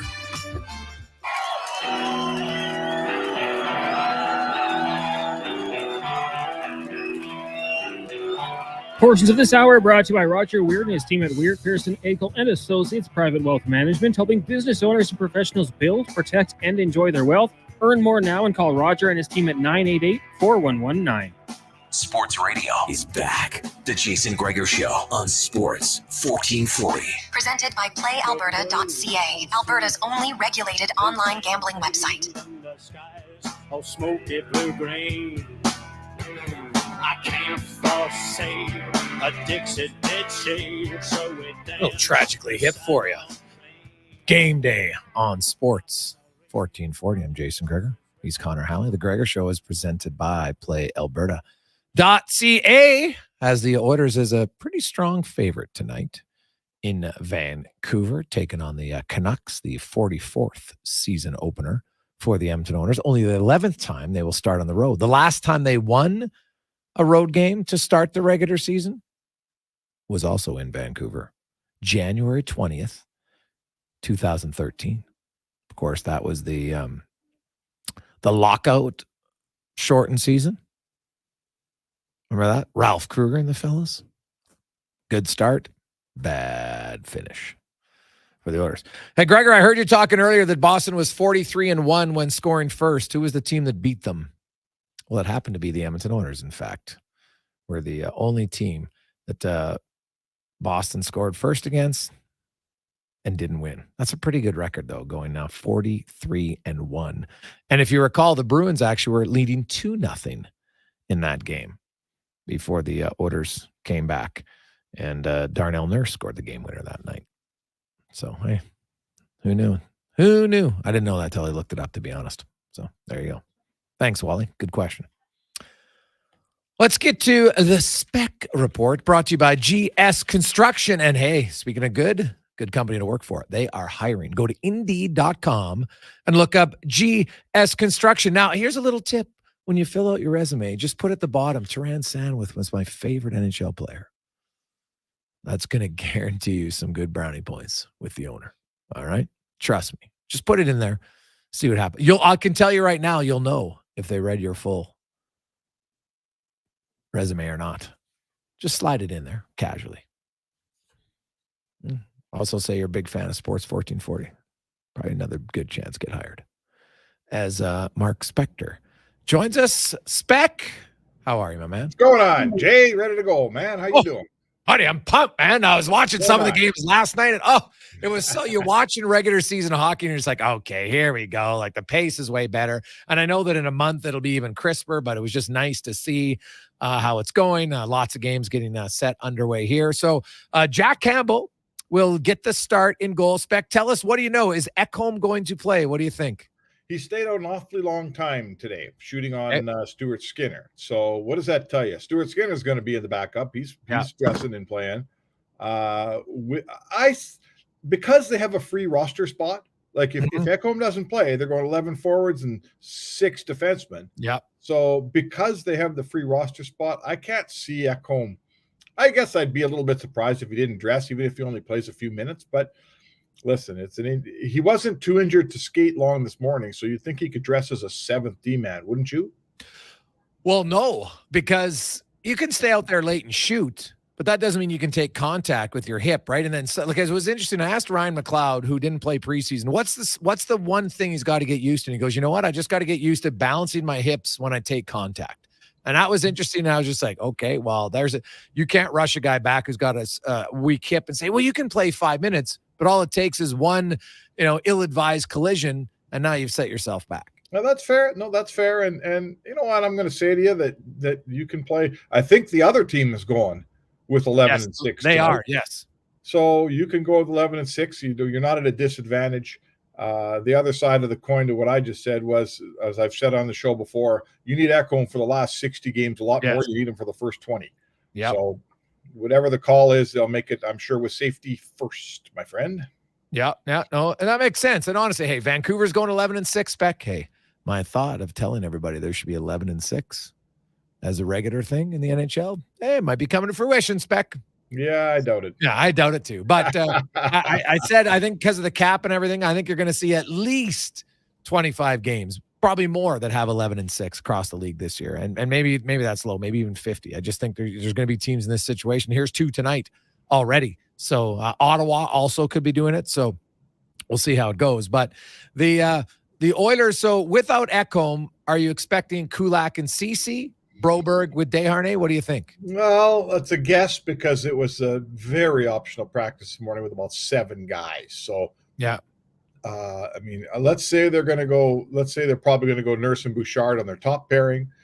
And then do you go Kulak and Ceci and then Desharnais with Broberg to put 2 kids together, or do you mix them around? Your guess is as good as mine. I think if I'm going, I probably put Desharnais and Broberg together on my 3rd pairing. That's probably what I would do if I was coaching. But okay, I guess let's see how Dave Manson prefers to do it. Yeah, might see a mixture of it for sure. I will say, like, I thought Broberg got better as the preseason went along, and just more minutes for a young guy. He's still very young. I'm not saying that, oh my goodness, I got to throw him into a top 4 role. I'm not a big believer in giving players more than they should handle, but I think Broberg can play a little bit more minutes early on. That could be a big benefit long-term for the Oilers and for him. Hey, listen, look across the ice tonight. The 3rd pairing the Vancouver Canucks are dressing are Juleson and Hirose. So it's not like the other team's 3rd pairing is going to knock you dead. There'd be a lot of teams that neither of those guys could even make, right?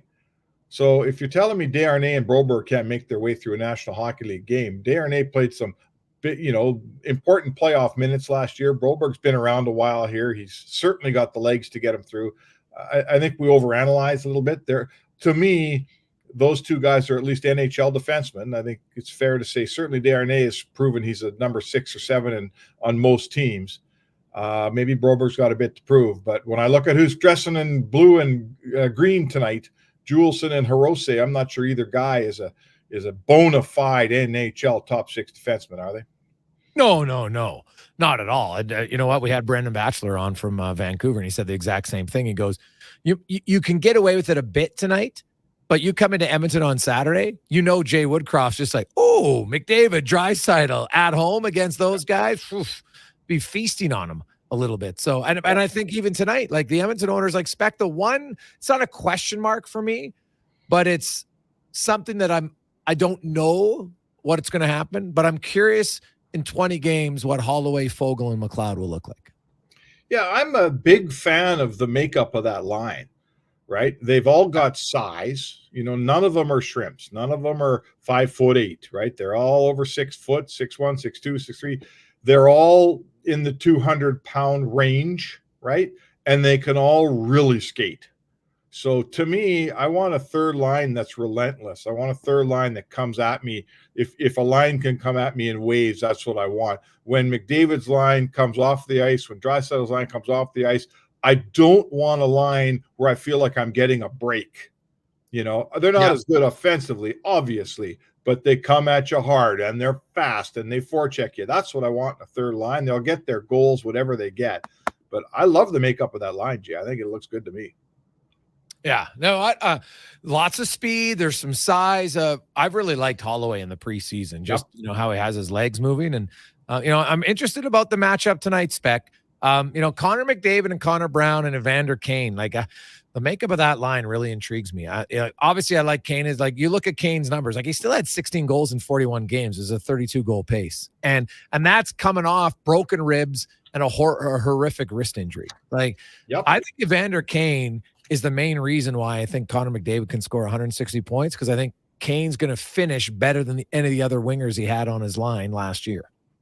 Well, he's certainly due to have a better year, just being healthy. Look at the end of the season when he joined the Oilers the season before last, how good he was when he was healthy and in the playoffs.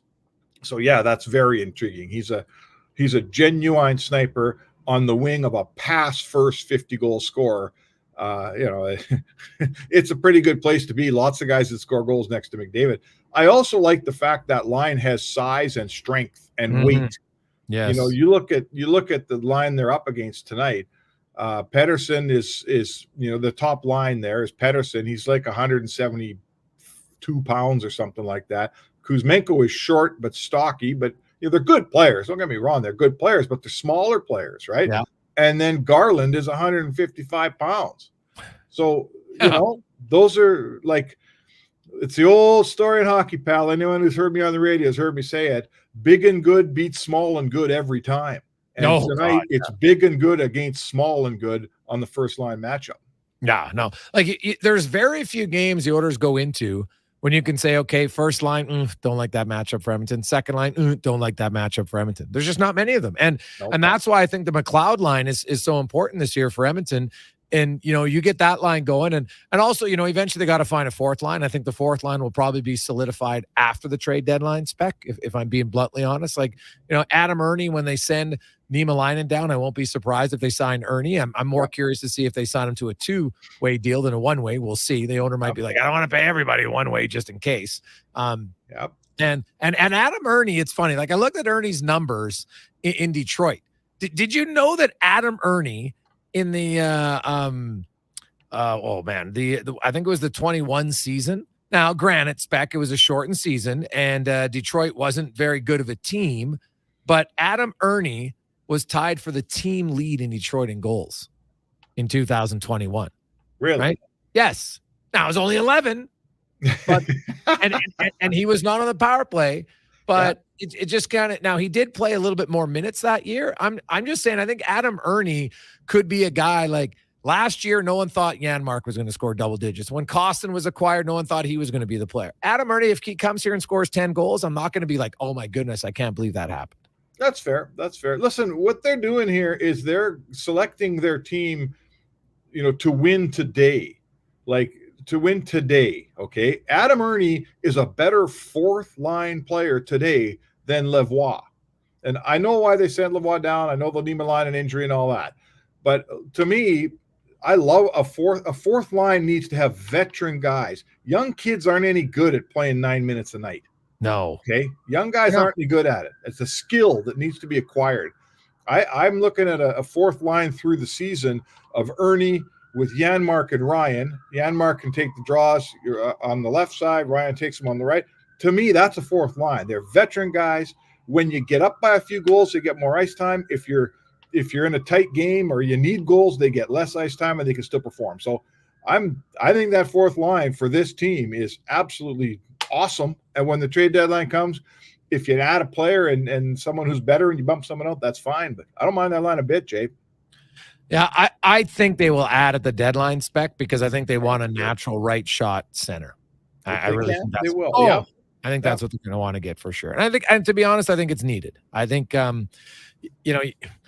you can't. I just think at times it'd be nice to have a right shot center. It's going to save Draisaitl from some faceoffs. And it's also Ryan McLeod. I think if Ryan McLeod can continue to improve his faceoffs, that's also going to save Draisaitl having to go out there to take the penalty kill for 25 or 30 seconds. And those little hard minutes, that just saves some time and energy for Draisaitl. I think that's going to benefit him. Especially when it's a 5-on-3. Obviously, the draw is in your zone. You're down 5-on-3. You got to win the draw and buy the 25 seconds, right? You got to win the draw, and it's always Draisaitl that gets over there. And if he gets caught out there, if he loses the draw, now he's the one blocking shots and playing in a 5-on-3 situation. I don't want Draisaitl being my 5-on-3 guy, right? I want my fourth line center being my 5-on-3 guy. That's who I want blocking those shots and taking that beating, not Draisaitl. Yeah, I can see that. Draisaitl's pretty decent at it because usually on a 5-on-3. If you're blocking shots, that's a terrible setup by your 5-on-3. Yeah, fair. But those are just hard minutes. That's all I'm trying to say. I'd like to save Draisaitl some hard minutes if I can. Yeah, I would agree with that wholeheartedly. Mark Spectre joins us on the Jason Gregor Show on Sports 1440 live on Oilers Nation YouTube. It is, of course, the few hours away from the puck drop for the Oilers' 44th NHL season. They're taking on the Vancouver Canucks. Now, Vancouver, there seems to be a lot of little drama going on, Garland and such, and people in there. Are they making too much of the fact that Peterson doesn't have a contract? Like, he's an RFA. Who cares if he doesn't have a contract right now? Yeah. They are. Listen, this is Vancouver. They make too much of everything here. Okay? The media is half crazy, and I say that lovingly because I know most of them.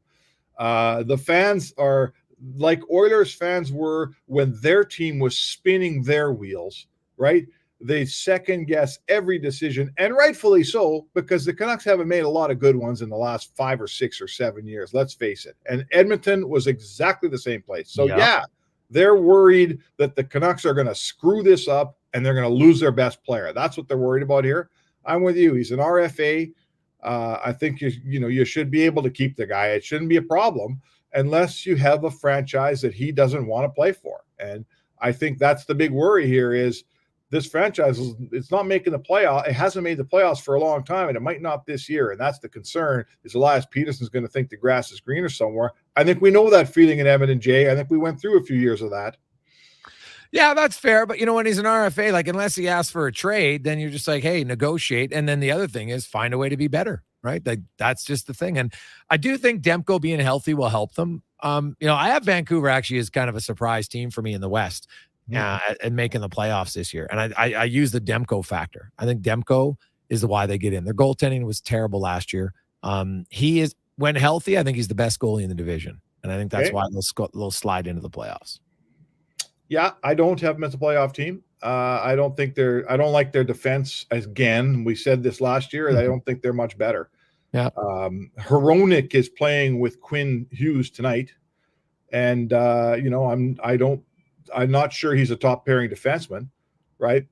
Yeah. Soucy's hurt. I mean, they need Soucy in this lineup, but he's not playing tonight. So Tyler Myers is still a fixture on this blue line, and I think he's aged a little bit. And again, I know there's an injury, but their third pairing tonight, if the Oilers are going to do everything they can to exploit that third pairing, if they get caught out there against one of the top two lines of Edmonton, it's going to be trouble. So I think to me, it's this, Jay, when we talk about goalies, I go back to the goalies that have won Stanley Cups, and, no one would have said Aiden Hill was some best goalie in the Pacific, but he's the one wearing the ring, and it's because of him and the team in front of him. I don't think the team in front of Demko is good enough to make Demko look like the best goalie in the division anymore. Okay, that's fair. Fill in the blank. Jack Campbell will start blank games this year. Okay, that's a good question. I think I like the resurgence story. I always cheer for the underdog. I like a comeback guy. Yeah. I'm a writer. That's a good story. I'm going to say he's going to kind of steal the job a little bit, and he's going to get half the season would be 41. I'm going to give him 47 starts this year. He's going to get more than half. 47. All right, Spec. You know what? It's going to be an interesting thing to watch this year. Jack Campbell tonight. But I assume like even if Campbell stands on his head tonight, I think they're starting Skinner on Saturday, no?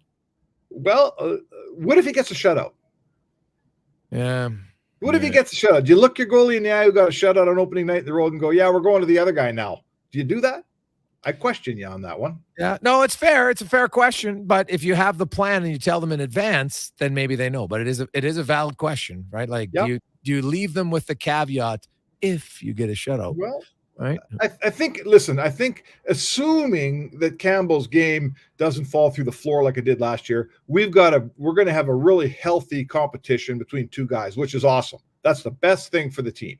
So if they're going to battle, I think both guys, if you sat Skinner and Campbell in the room and said, look, we're drawing up a schedule here, but if some guy gets a shutout, he's going to start again 2 nights later. I think both goalies would say, yeah, I buy that.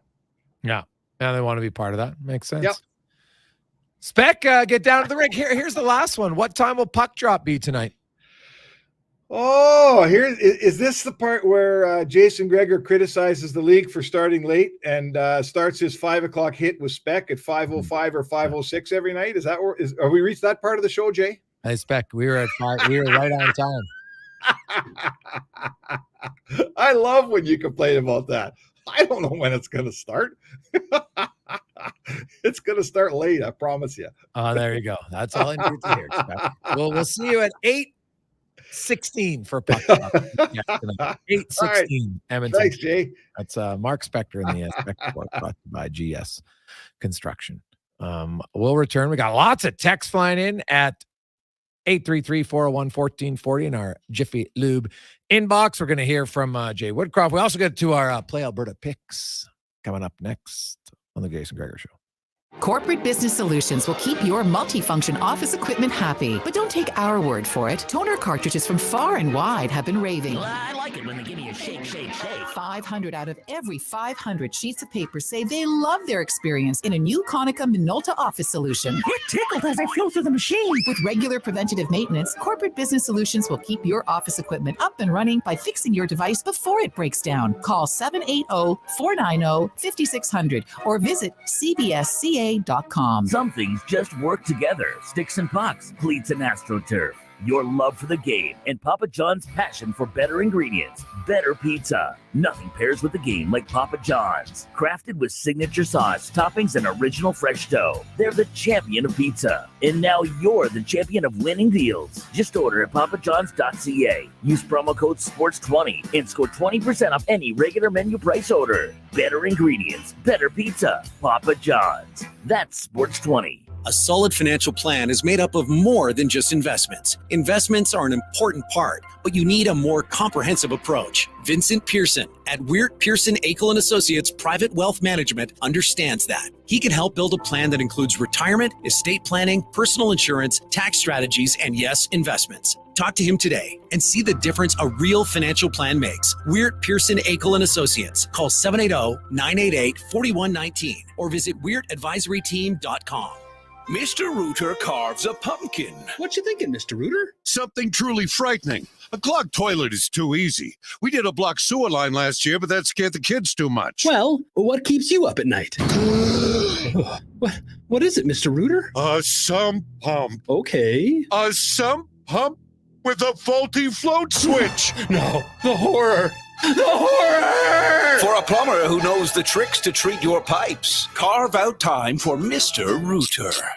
Hey, sports fans, we've got a clear choice for you. At Crystal Glass, we provide customers with the perfect glass for any job. From home to auto and even commercial, installation or repairs, we're your team. Call 310 Glass or visit crystalglass.ca. Crystal Glass. What you eating there? Oh, just a Leon's $10,000 shopping spree in a Chevy Colorado. How do you plan to get all that from a Big Mac? Monopoly Double Play. Monopoly Double Play? First, I peel on pack, then I peel an app. 2 ways to play and win. So basically, you're potentially holding the most lucrative Big Mac ever? No, I'm potentially eating the most lucrative Big Mac ever. Now you can double play at McDonald's for more ways to win millions of prizes. While supplies last, chances of winning change as prizes are claimed. Chances of winning McD's app prizes based on time of code entry. See rules at participating McDonald's in Canada or at mcdpromotion.ca.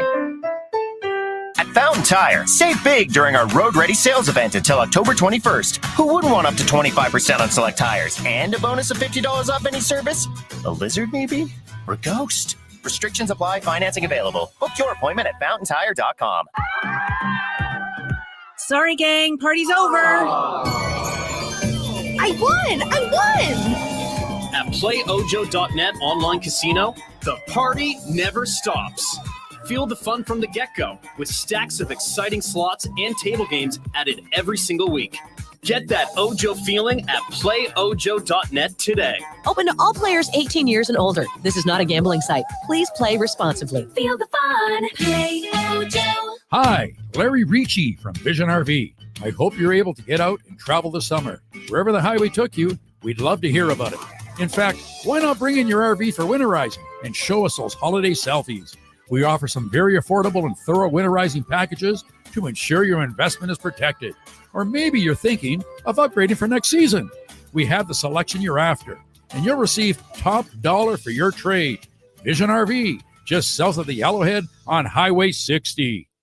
There's 2 seasons in Alberta, winter and construction. During these days of traffic barricades and slower commutes, GS Construction reminds you those crews are improving our communities. They're rehabilitating and upgrading Edmonton's infrastructure all across the city. When you see the barricades and run into a traffic backup, remember, the crews are there to help. Drive slow and be patient. Help make our city better and join the GS Construction team. See what they're hiring for on Indeed.com. GS Construction, laying the groundwork for your community since 1974. Work it, make it, do it, makes us harder, better, faster, stronger. That don't kill me, can only make us stronger. I need you to hurry up now, cause I can't wait much longer. I know I got to be right now, cause I can't get much stronger. Man, I've been waiting all night now, that's how long I've been on ya. I need you right now. I need you right now. Let's get lost tonight. You could be my black cake. Portions of this hour brought to you by Cantor. We've continued developing tools and are excited to announce our newest design. Battery-powered nut runners. 4 models from 500 to 3,000 foot-pounds with more on the way. Learn more at cantor.com. Sports Radio is back. The Jason Gregor Show on Sports 1440. Presented by PlayAlberta.ca, Alberta's only regulated online gambling website. I would even show up to this place. So go ahead, go nuts, go ape. Especially in my pastel on my page. Act like you can't tell who made this new gospel. Homie, take 6 and take this. Haters. That don't kill me. We continue on. Game day on Sports 1440. The Oilers and the Vancouver Canucks getting going in about 3 hours' time, maybe just under. Should be nice. Oh, congratulations, Teresa. Teresa was the winner earlier. She's going to the Pizza Pig out. Brad's a little under the weather, can't make it, didn't want to waste his tickets. So she's going. Her and Aaron. Nice. Be sure to support the cause. You'll have a lot of fun. Everybody that's coming down tonight, we got a pretty big, almost sold out, I think. Should be awesome. So we'll be there at around 6 o'clock for the Pizza Pig Out at Molson House tonight.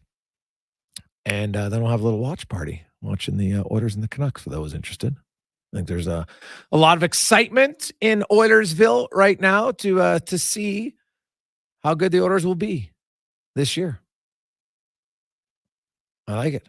So, hey, Greggs, did you happen to see the start time in Nashville and Tampa Bay last night? It's possible. They were 2 minutes after. I know. The puck dropped at 5:32 Eastern last night. So it is possible. It's very possible. for them to be close. Be amazing. Amazing. And you know what? Hey, when you're in Vegas last night and you have it's a little bit later, but here's the funny thing. The teams know they have it all planned down to the second when they know they're going to have the puck drop. So they tell the players because the players like to plan for it, right? They know it. So why can't you do it? Just my thoughts. We'll see where it goes. Now, a lot of tech flying in. 833-401-1440 in regards to the Oilers. We had lots of questions earlier. We'll get to some of them. We're also going to get to Jay Woodcraft coming up. Hey, guys, if Ekholm doesn't play tonight, should we be concerned that it's very serious? Well, no, because he's been on the ice for the last 4 days. So he's close. But I'll say this again. I think you should be happier that they're being cautious than rushing him back. As Spec said, and I would agree, you don't need Matthias Ekholm on October 11th. You know when you need him? April 11th or April 18th, whenever the playoffs begin. That's when you need him. So if he misses game 1, no big deal. Right? It's got a little bit of tightness in his hip. I don't know how serious it is. It's not terribly serious because he's been skating for a lot of it. Right? It's just you're worried, and hips are so important for hockey players. So much of your strength comes from your hips, your mobility, your movement, turning, right? There's lots of strain on them all the time. You're battling in front, you're battling in the corner, you're on one leg, you're reaching here, you're reaching there. There's a lot of stress on it. So why would you rush him back? And here's the thing. Edmonton played 60 games without Matthias Ekholm last year. They're pretty decent. He helped them, no question. But I think the Edmonton Oilers can handle a game or two without Matthias Ekholm, especially if it's early in the year. So I look at the fact that it gives Phil Broberg just a few more minutes earlier in the season, boost his confidence, get him playing a bit more. Ekholm's really been pushing Philip Broberg to be more assertive. That's what there's certain things I'm watching for tonight. And I want to ask Connor Halley, and even you, to me, obviously you watch Connor McDavid because he's that exciting. Right? Like you watch the Oilers power play because you're like, okay, is there any new wrinkle? Because you know there's going to be a new wrinkle at some point. Like remember when they unveiled that play where you had Draisaitl and he's looking and he takes the pass on his backhand in the slot and then just lifts his stick and fires, and people are like, what was that? And then quickly Austin Matthews and other guys are trying. Right? Like the Oilers power play, the creativity of Draisaitl and McDavid is fun to watch. So yeah, I'm watching, but that's not what I'm watching to see. Is Philip Broberg going to be assertive tonight? Carry that puck, transport it, jump up in the play. I'm curious to see Dylan Holloway, Warren Foegele, Ryan McLeod. What are they going to be? I know Connor McDavid's going to create offense. I know it, right? Kane's going to get some chances. Brown's going to get some chances. I assume Hyman's going to get some chances. Could he bang home a breakaway? Maybe. But I'm more so, what's Broberg going to look like? And what about Vinny Desharnais? It's only one game, and it doesn't make or break it for me, but I have certain players I'm watching for. I'm also looking to see, okay, now it's regular season. Let's see this 1-1-3 neutral zone, what they're doing. Look at the defensive zone, which I think is a little bit more passive for the center iceman. And how does that help them? So those are the things that I'm looking for. Cons, what about you? Yeah, Vinny Desharnais is one for sure. I want to see, having a full NHL off season, probably with the expectation of being a everyday, most of the time contributor for this team. Certainly one I am interested in. Another one, I guess for me, Dylan Holloway is going to be someone to pay attention to. And then the pairing of Darnell Nurse and Evan Bouchard. We can talk about how much Evan Bouchard really improved his game, later on in the year, obviously getting the power play time. I'm sure that helped his confidence, but then bringing in Matthias Ekholm, and it really helped his game, having Matthias Ekholm, that veteran presence there. So I want to see how he does with Darnell Nurse in the top pairing. Like you said, it's one game, but very intrigued by those storylines for sure. And then, the goaltending. That's going to be something to watch throughout the entirety of the year because you got two guys who are going to be battling for starts. Yeah. No, the goaltending is definitely one. Like Jack Campbell's looked excellent in preseason against some NHL guys for sure. But, Vancouver's power play is pretty dangerous. Pettersson's got a sick release. And the Oilers The other thing I'll be watching for is how many power plays they've given up early on, because we know they were down a man quite a bit through the preseason games. Yes, I understand it's only preseason. Hey, Greg's, what about this for a nickname? E equals MC squared. Kane with McDavid and, of course, Brown. Is it too deep for hockey fans? Thanks, Old Man River. E equals MC squared. I get the theory behind it. It's creative. It's not a good nickname because it doesn't roll off the tongue. Right? Like, you got the French Connection line, Rob, as you had mentioned, right? The Triple Crown line, great line. Kid line, easy, right? The production line. But E equals MC squared line? Nah, not really. Legion of Doom, sick name. That was a really good name. So I'd be all for coming up with a line, moniker for the team, but I think it's got to be a good one. All right, and they probably have to stick together for a while before they get the name. I don't think you can give a name after one game. So that's where I would be. That's where I would stand on that. Hey, Greg's, what's the status of Sam Gagner? Had a good conversation with Sam. Good question, Trevor. I spoke to Sam yesterday. So in the next 10 days, Sam Gagner is going to go down to Bakersfield. What he's waiting on is a visa. So he's feeling better. He's skating with the team, right? He'll go down there. He'll sign basically an ATO in Bakersfield, get in some games, and then see what happens. And so he explained to me what had happened. So he had a plan that he was going to have he basically had the labrums in both of his hips. He needed those fixed. And so he spoke with the doctor, and the doctor had said, you know what, I'd like to do one and then do the second one 2 weeks later. Because if you did both at once, then you're going to have to stay in a wheelchair for the first bit. Then your scar tissue can build up and it can be a little bit harder. So Gagner's like, okay. And so the doc went in, and the left one was worse than the right one. He went in and did the left one. Unfortunately, because any doctor out there that's listening right now can tell you what you see on the screen is you give a bet, like a really educated guess on how much damage you think is there. But until you actually cut the person open and see it, you don't really know. And so when the doctor went in, the damage was worse than they thought. And so then they had to give him more time to heal because he had to shave a little bit more of the bone off.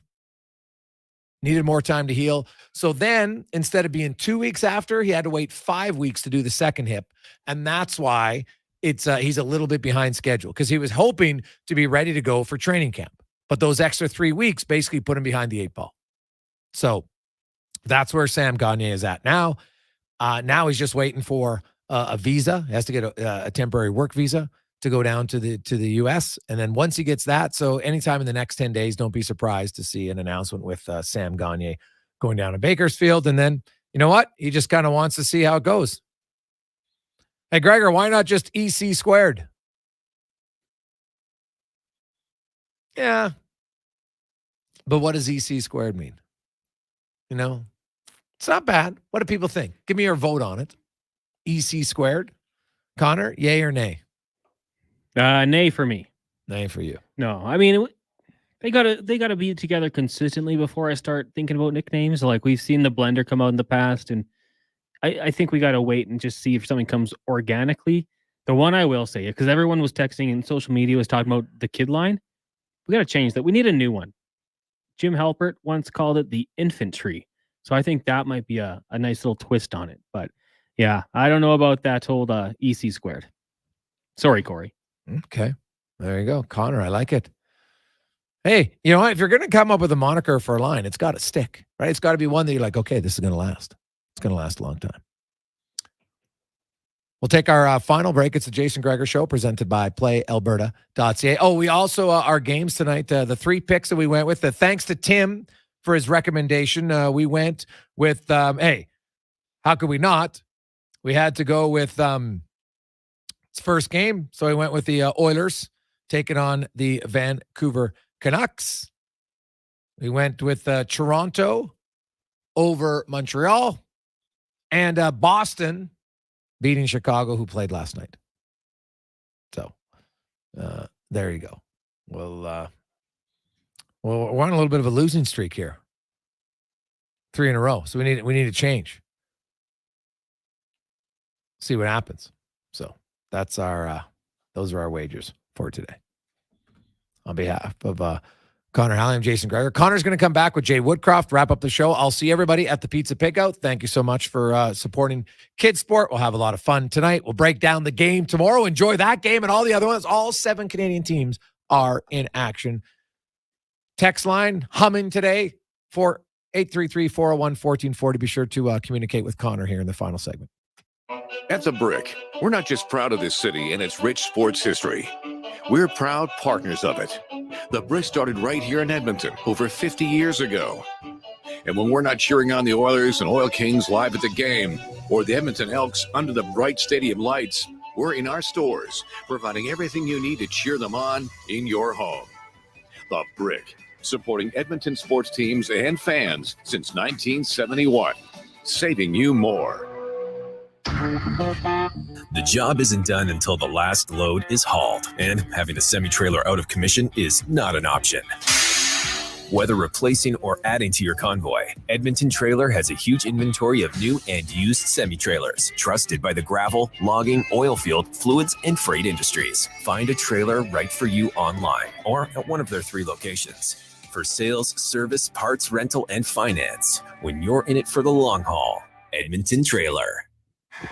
Rodeo clowning felt like an exciting opportunity. Boy, was I ever wrong. The bulls. So predictable. But you know what's exciting and unpredictable? PlayAlberta.ca. I can bet on any sports game, play online casino games anytime, and buy lottery tickets anywhere. PlayAlberta.ca. Go all in on excitement. Sign up today and get over $100 in welcome bonuses. Remember, if you gamble, use your game sense. Some things just work together. Sticks and pucks, cleats and AstroTurf. Your love for the game and Papa John's passion for better ingredients, better pizza. Nothing pairs with the game like Papa John's. Crafted with signature sauce, toppings, and original fresh dough. They're the champion of pizza. And now you're the champion of winning deals. Just order at papajohns.ca. Use promo code SPORTS20 and score 20% off any regular menu price order. Better ingredients, better pizza. Papa John's. That's SPORTS20. First Round is Edmonton's NFL headquarters. Get in the game and watch NFL football this season at First Round. And you'll have a chance to win a trip to your favorite NFL city to watch a game in person next season. And the hits keep on coming with food and drink specials, big screen TVs, and more. Catch the Pro Bowl brunch every Sunday, Monday Night Football, and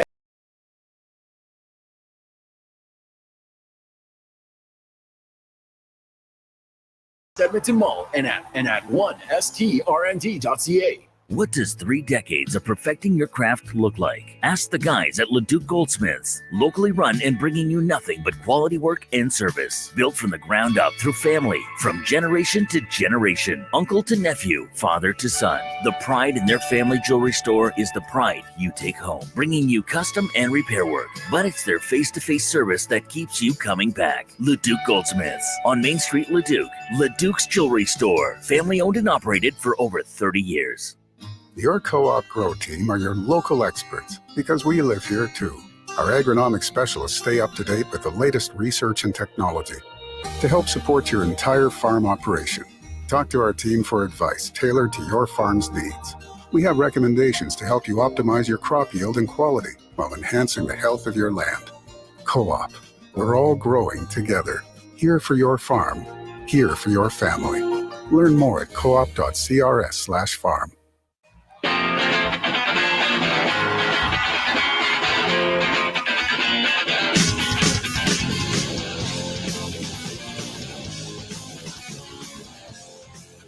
Portions of this hour brought to you by Crystal Glass, the pure choice for all your auto, residential, and commercial glass. Call 310-GLASS or book now at crystalglass.ca. Sports Radio is back. The Jason Gregor Show on Sports 1440. Presented by PlayAlberta.ca, Alberta's only regulated online gambling website.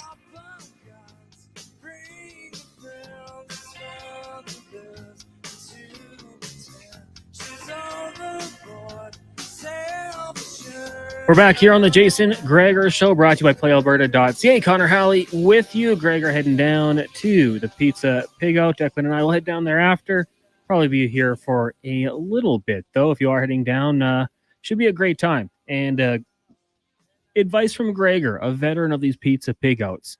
Try things you wouldn't typically try. You might find something good. I might take that advice. I might also just stick to pepperoni and enjoy myself. Looking around the NHL tonight, right now, the Montreal Canadiens on top of the Toronto Maple Leafs 1-0. It was Josh Evans with the goal there for the Hurricanes. They currently trail the Ottawa Senators at 1-0. In scoreless out in Boston between the Bruins and the Blackhawks. Still to come tonight, the Flames take on the Jets, and the Avalanche in Los Angeles taking on the Kings. And of course, the Edmonton Oilers taking on the Vancouver Canucks. That one gets going just after 8 o'clock. If you are looking for some pregame coverage here in town, check out the Oilers Nation YouTube channel. If you're on YouTube right now, we got over 100 people in the room right now watching us. Just keep it locked in there. You'll be good. For those looking, just head over to YouTube, search Oilers Nation. You'll see it right there. And Tyler Yaremchuk and Aaron Bordato are going to have you covered pre- and post-game coverage. That one will get going at 7 o'clock. With that, we will get to the oil report brought to you by Action Electrical, continuing to expand. And now with a solar division, you can check them out, actionelectrical.net.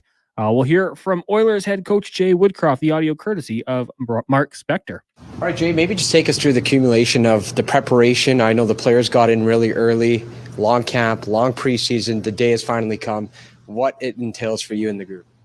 Well, today it feels like you studied for a long time to begin to take a test, and I think there's a jump in everybody's step. Like you said, the players came in early, put in a lot of hard work on their own, and then I think we've had a real productive camp here. The last couple of days of practice have had good spirit about it, but ultimately we want to make sure we're ready and ready to come out and execute tonight.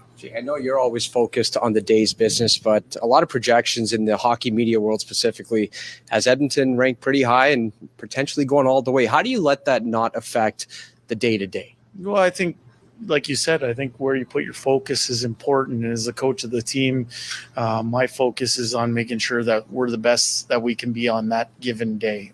Prognostications are left to this group right here. That's their job. Our job is to make sure that we're performing at our capability day in, day out. And, as I said yesterday to the assembled media, I like where our team's at, but ultimately we're about to take a test, and that starts tonight against a very good Vancouver Canucks team. I'll ask you a favorite question. Sure. You have a starting goalie. See what comes out the gate tonight. I had a bet on who was going to ask it, so I had Stoff. So Jay, Jack Campbell was the first goalie off the ice. What has he shown you here through the preseason, and where's your confidence level at? Maybe compared to a year ago when Stuart Skinner was a little bit unproven, and especially factoring in how Campbell performed in the preseason. I think the reality of today's NHL is that it's a 2-goalie league, and we feel really good about both of our goalie options. We'll see what comes out the gate tonight. Ekholm is still out there by the looks of it, skating late. Usually those guys don't play tonight. Do you, your thoughts on an 11-6 line? We have 11-7. So we'll see what comes out the gate tonight. We have a lot of I thought we had a really good camp. Obviously, there were some guys that with some bumps and bruises and some healing to do, but we like our options here tonight. You had to start last season shorthanded. Yep. You're comfortable in that format. Does it matter to you guys obviously you're full roster. For me, I don't even think about that. I think we have 20 players available and we're ready to execute unless I'm told differently. Jay, you've been in the league a long time. Does the lust of opening night still have an effect on you? Sorry? Does the lust of opening night still have an effect on you? Pretty special. Well, I think what opening night is it's an opportunity where everybody feels good about the season that's ahead of them. Now, different teams have different measurements of what a good season is. Different teams have different focal points heading into the season. But I think, I was watching hockey last night. I was excited to see games that counted for points, and I thought it was a high level displayed on night one, and we're looking to play our best tonight, as I said, against a really good opponent in the Vancouver Canucks that play hard and had a pretty good preseason. Jay, you just made a good point about different teams have different definitions of what a good season is. Mm-hmm. Are you excited about what you believe this team has in terms of a definition of a good season? Yeah, I'm a big believer in the potential of the group that Ken Holland has assembled, that is led by our captain Connor McDavid. I'm a big believer that our team can do some special things here, but I'm also a believer that for us to be at our best, we have to have a daily commitment to playing towards our full potential, and that's where our focus is. We do that. All the results, they take care of themselves. Guys are getting such good shape in the summer. They work really hard now. Yep. Captain skate started on September 5th. Yep. Then training camp, 8 full games. And now your season starts and you got 3 significant players that have had injuries. They're nursing injuries starting the season. Now that preseason is over, do you debrief on that and maybe consider the workload on these guys before the season starts? No, I think they're in such great. I think that's common to have nicks for any team. You look at the rosters around the league, Spec, I would say. I think I saw something yesterday that said one team starting with a 20-man roster. A bunch of teams are starting with a 21-man roster. You look around the lineup, I think that team over there is going to start with 11-6 tonight. So, things happen in training. Things happen in preseason. It's hard to control that stuff. I like the look in our team's eye. I like our health. I think we're in a good spot.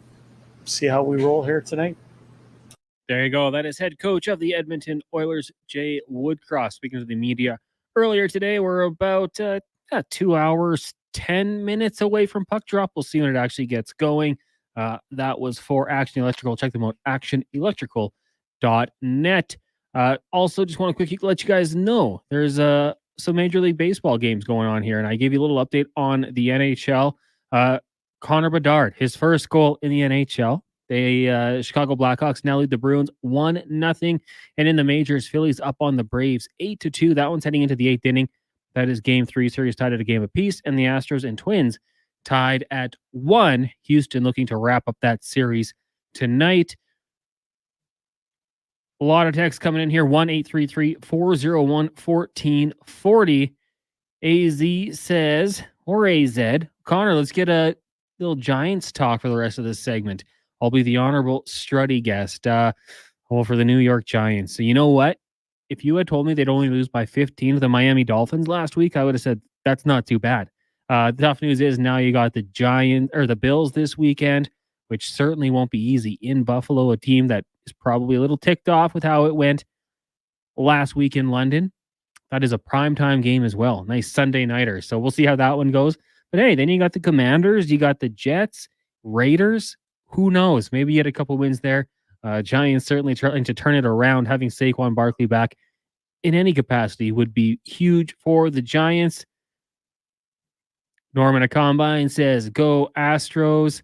And then we also had some nicknames for that top line, the 2 Connors and Evander Kane.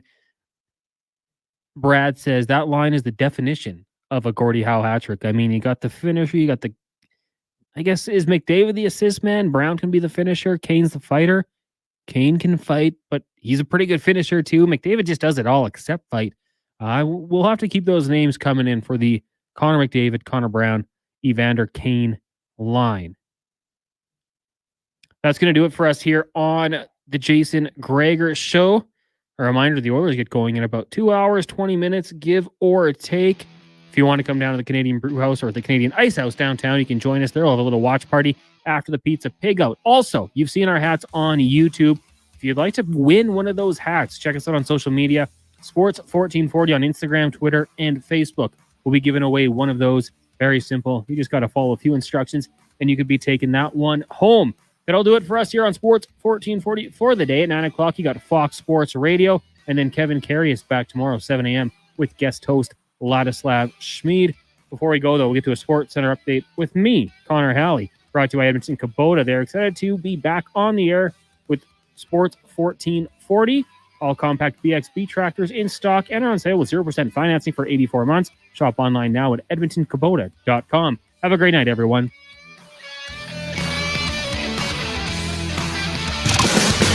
This is a Sports 1440 update. Finally here, the Oilers kicking off their regular season out in Vancouver, taking on the Canucks. Puck drop set for just after 8. For pregame coverage and postgame, tune into the Oilers Nation YouTube coverage of Tyler Yaremchuk and Aaron Bordato starting at 7.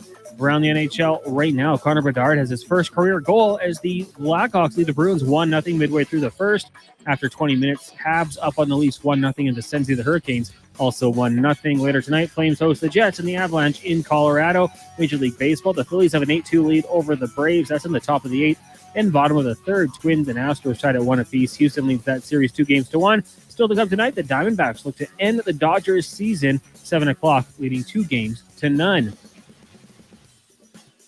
The Edmonton Oil Kings in action night as well. Down at Rogers Place, they'll host the Saskatoon Blaze. That one's starting at 7 o'clock. And one game in the AJ is Bonnieville's in Lloyd. That one's starting at 7. We're out for the day. Fox Sports coming up at 9 o'clock. And then carry us back in the morning, 7 a.m. I'm Connor Halley. This has been a Sports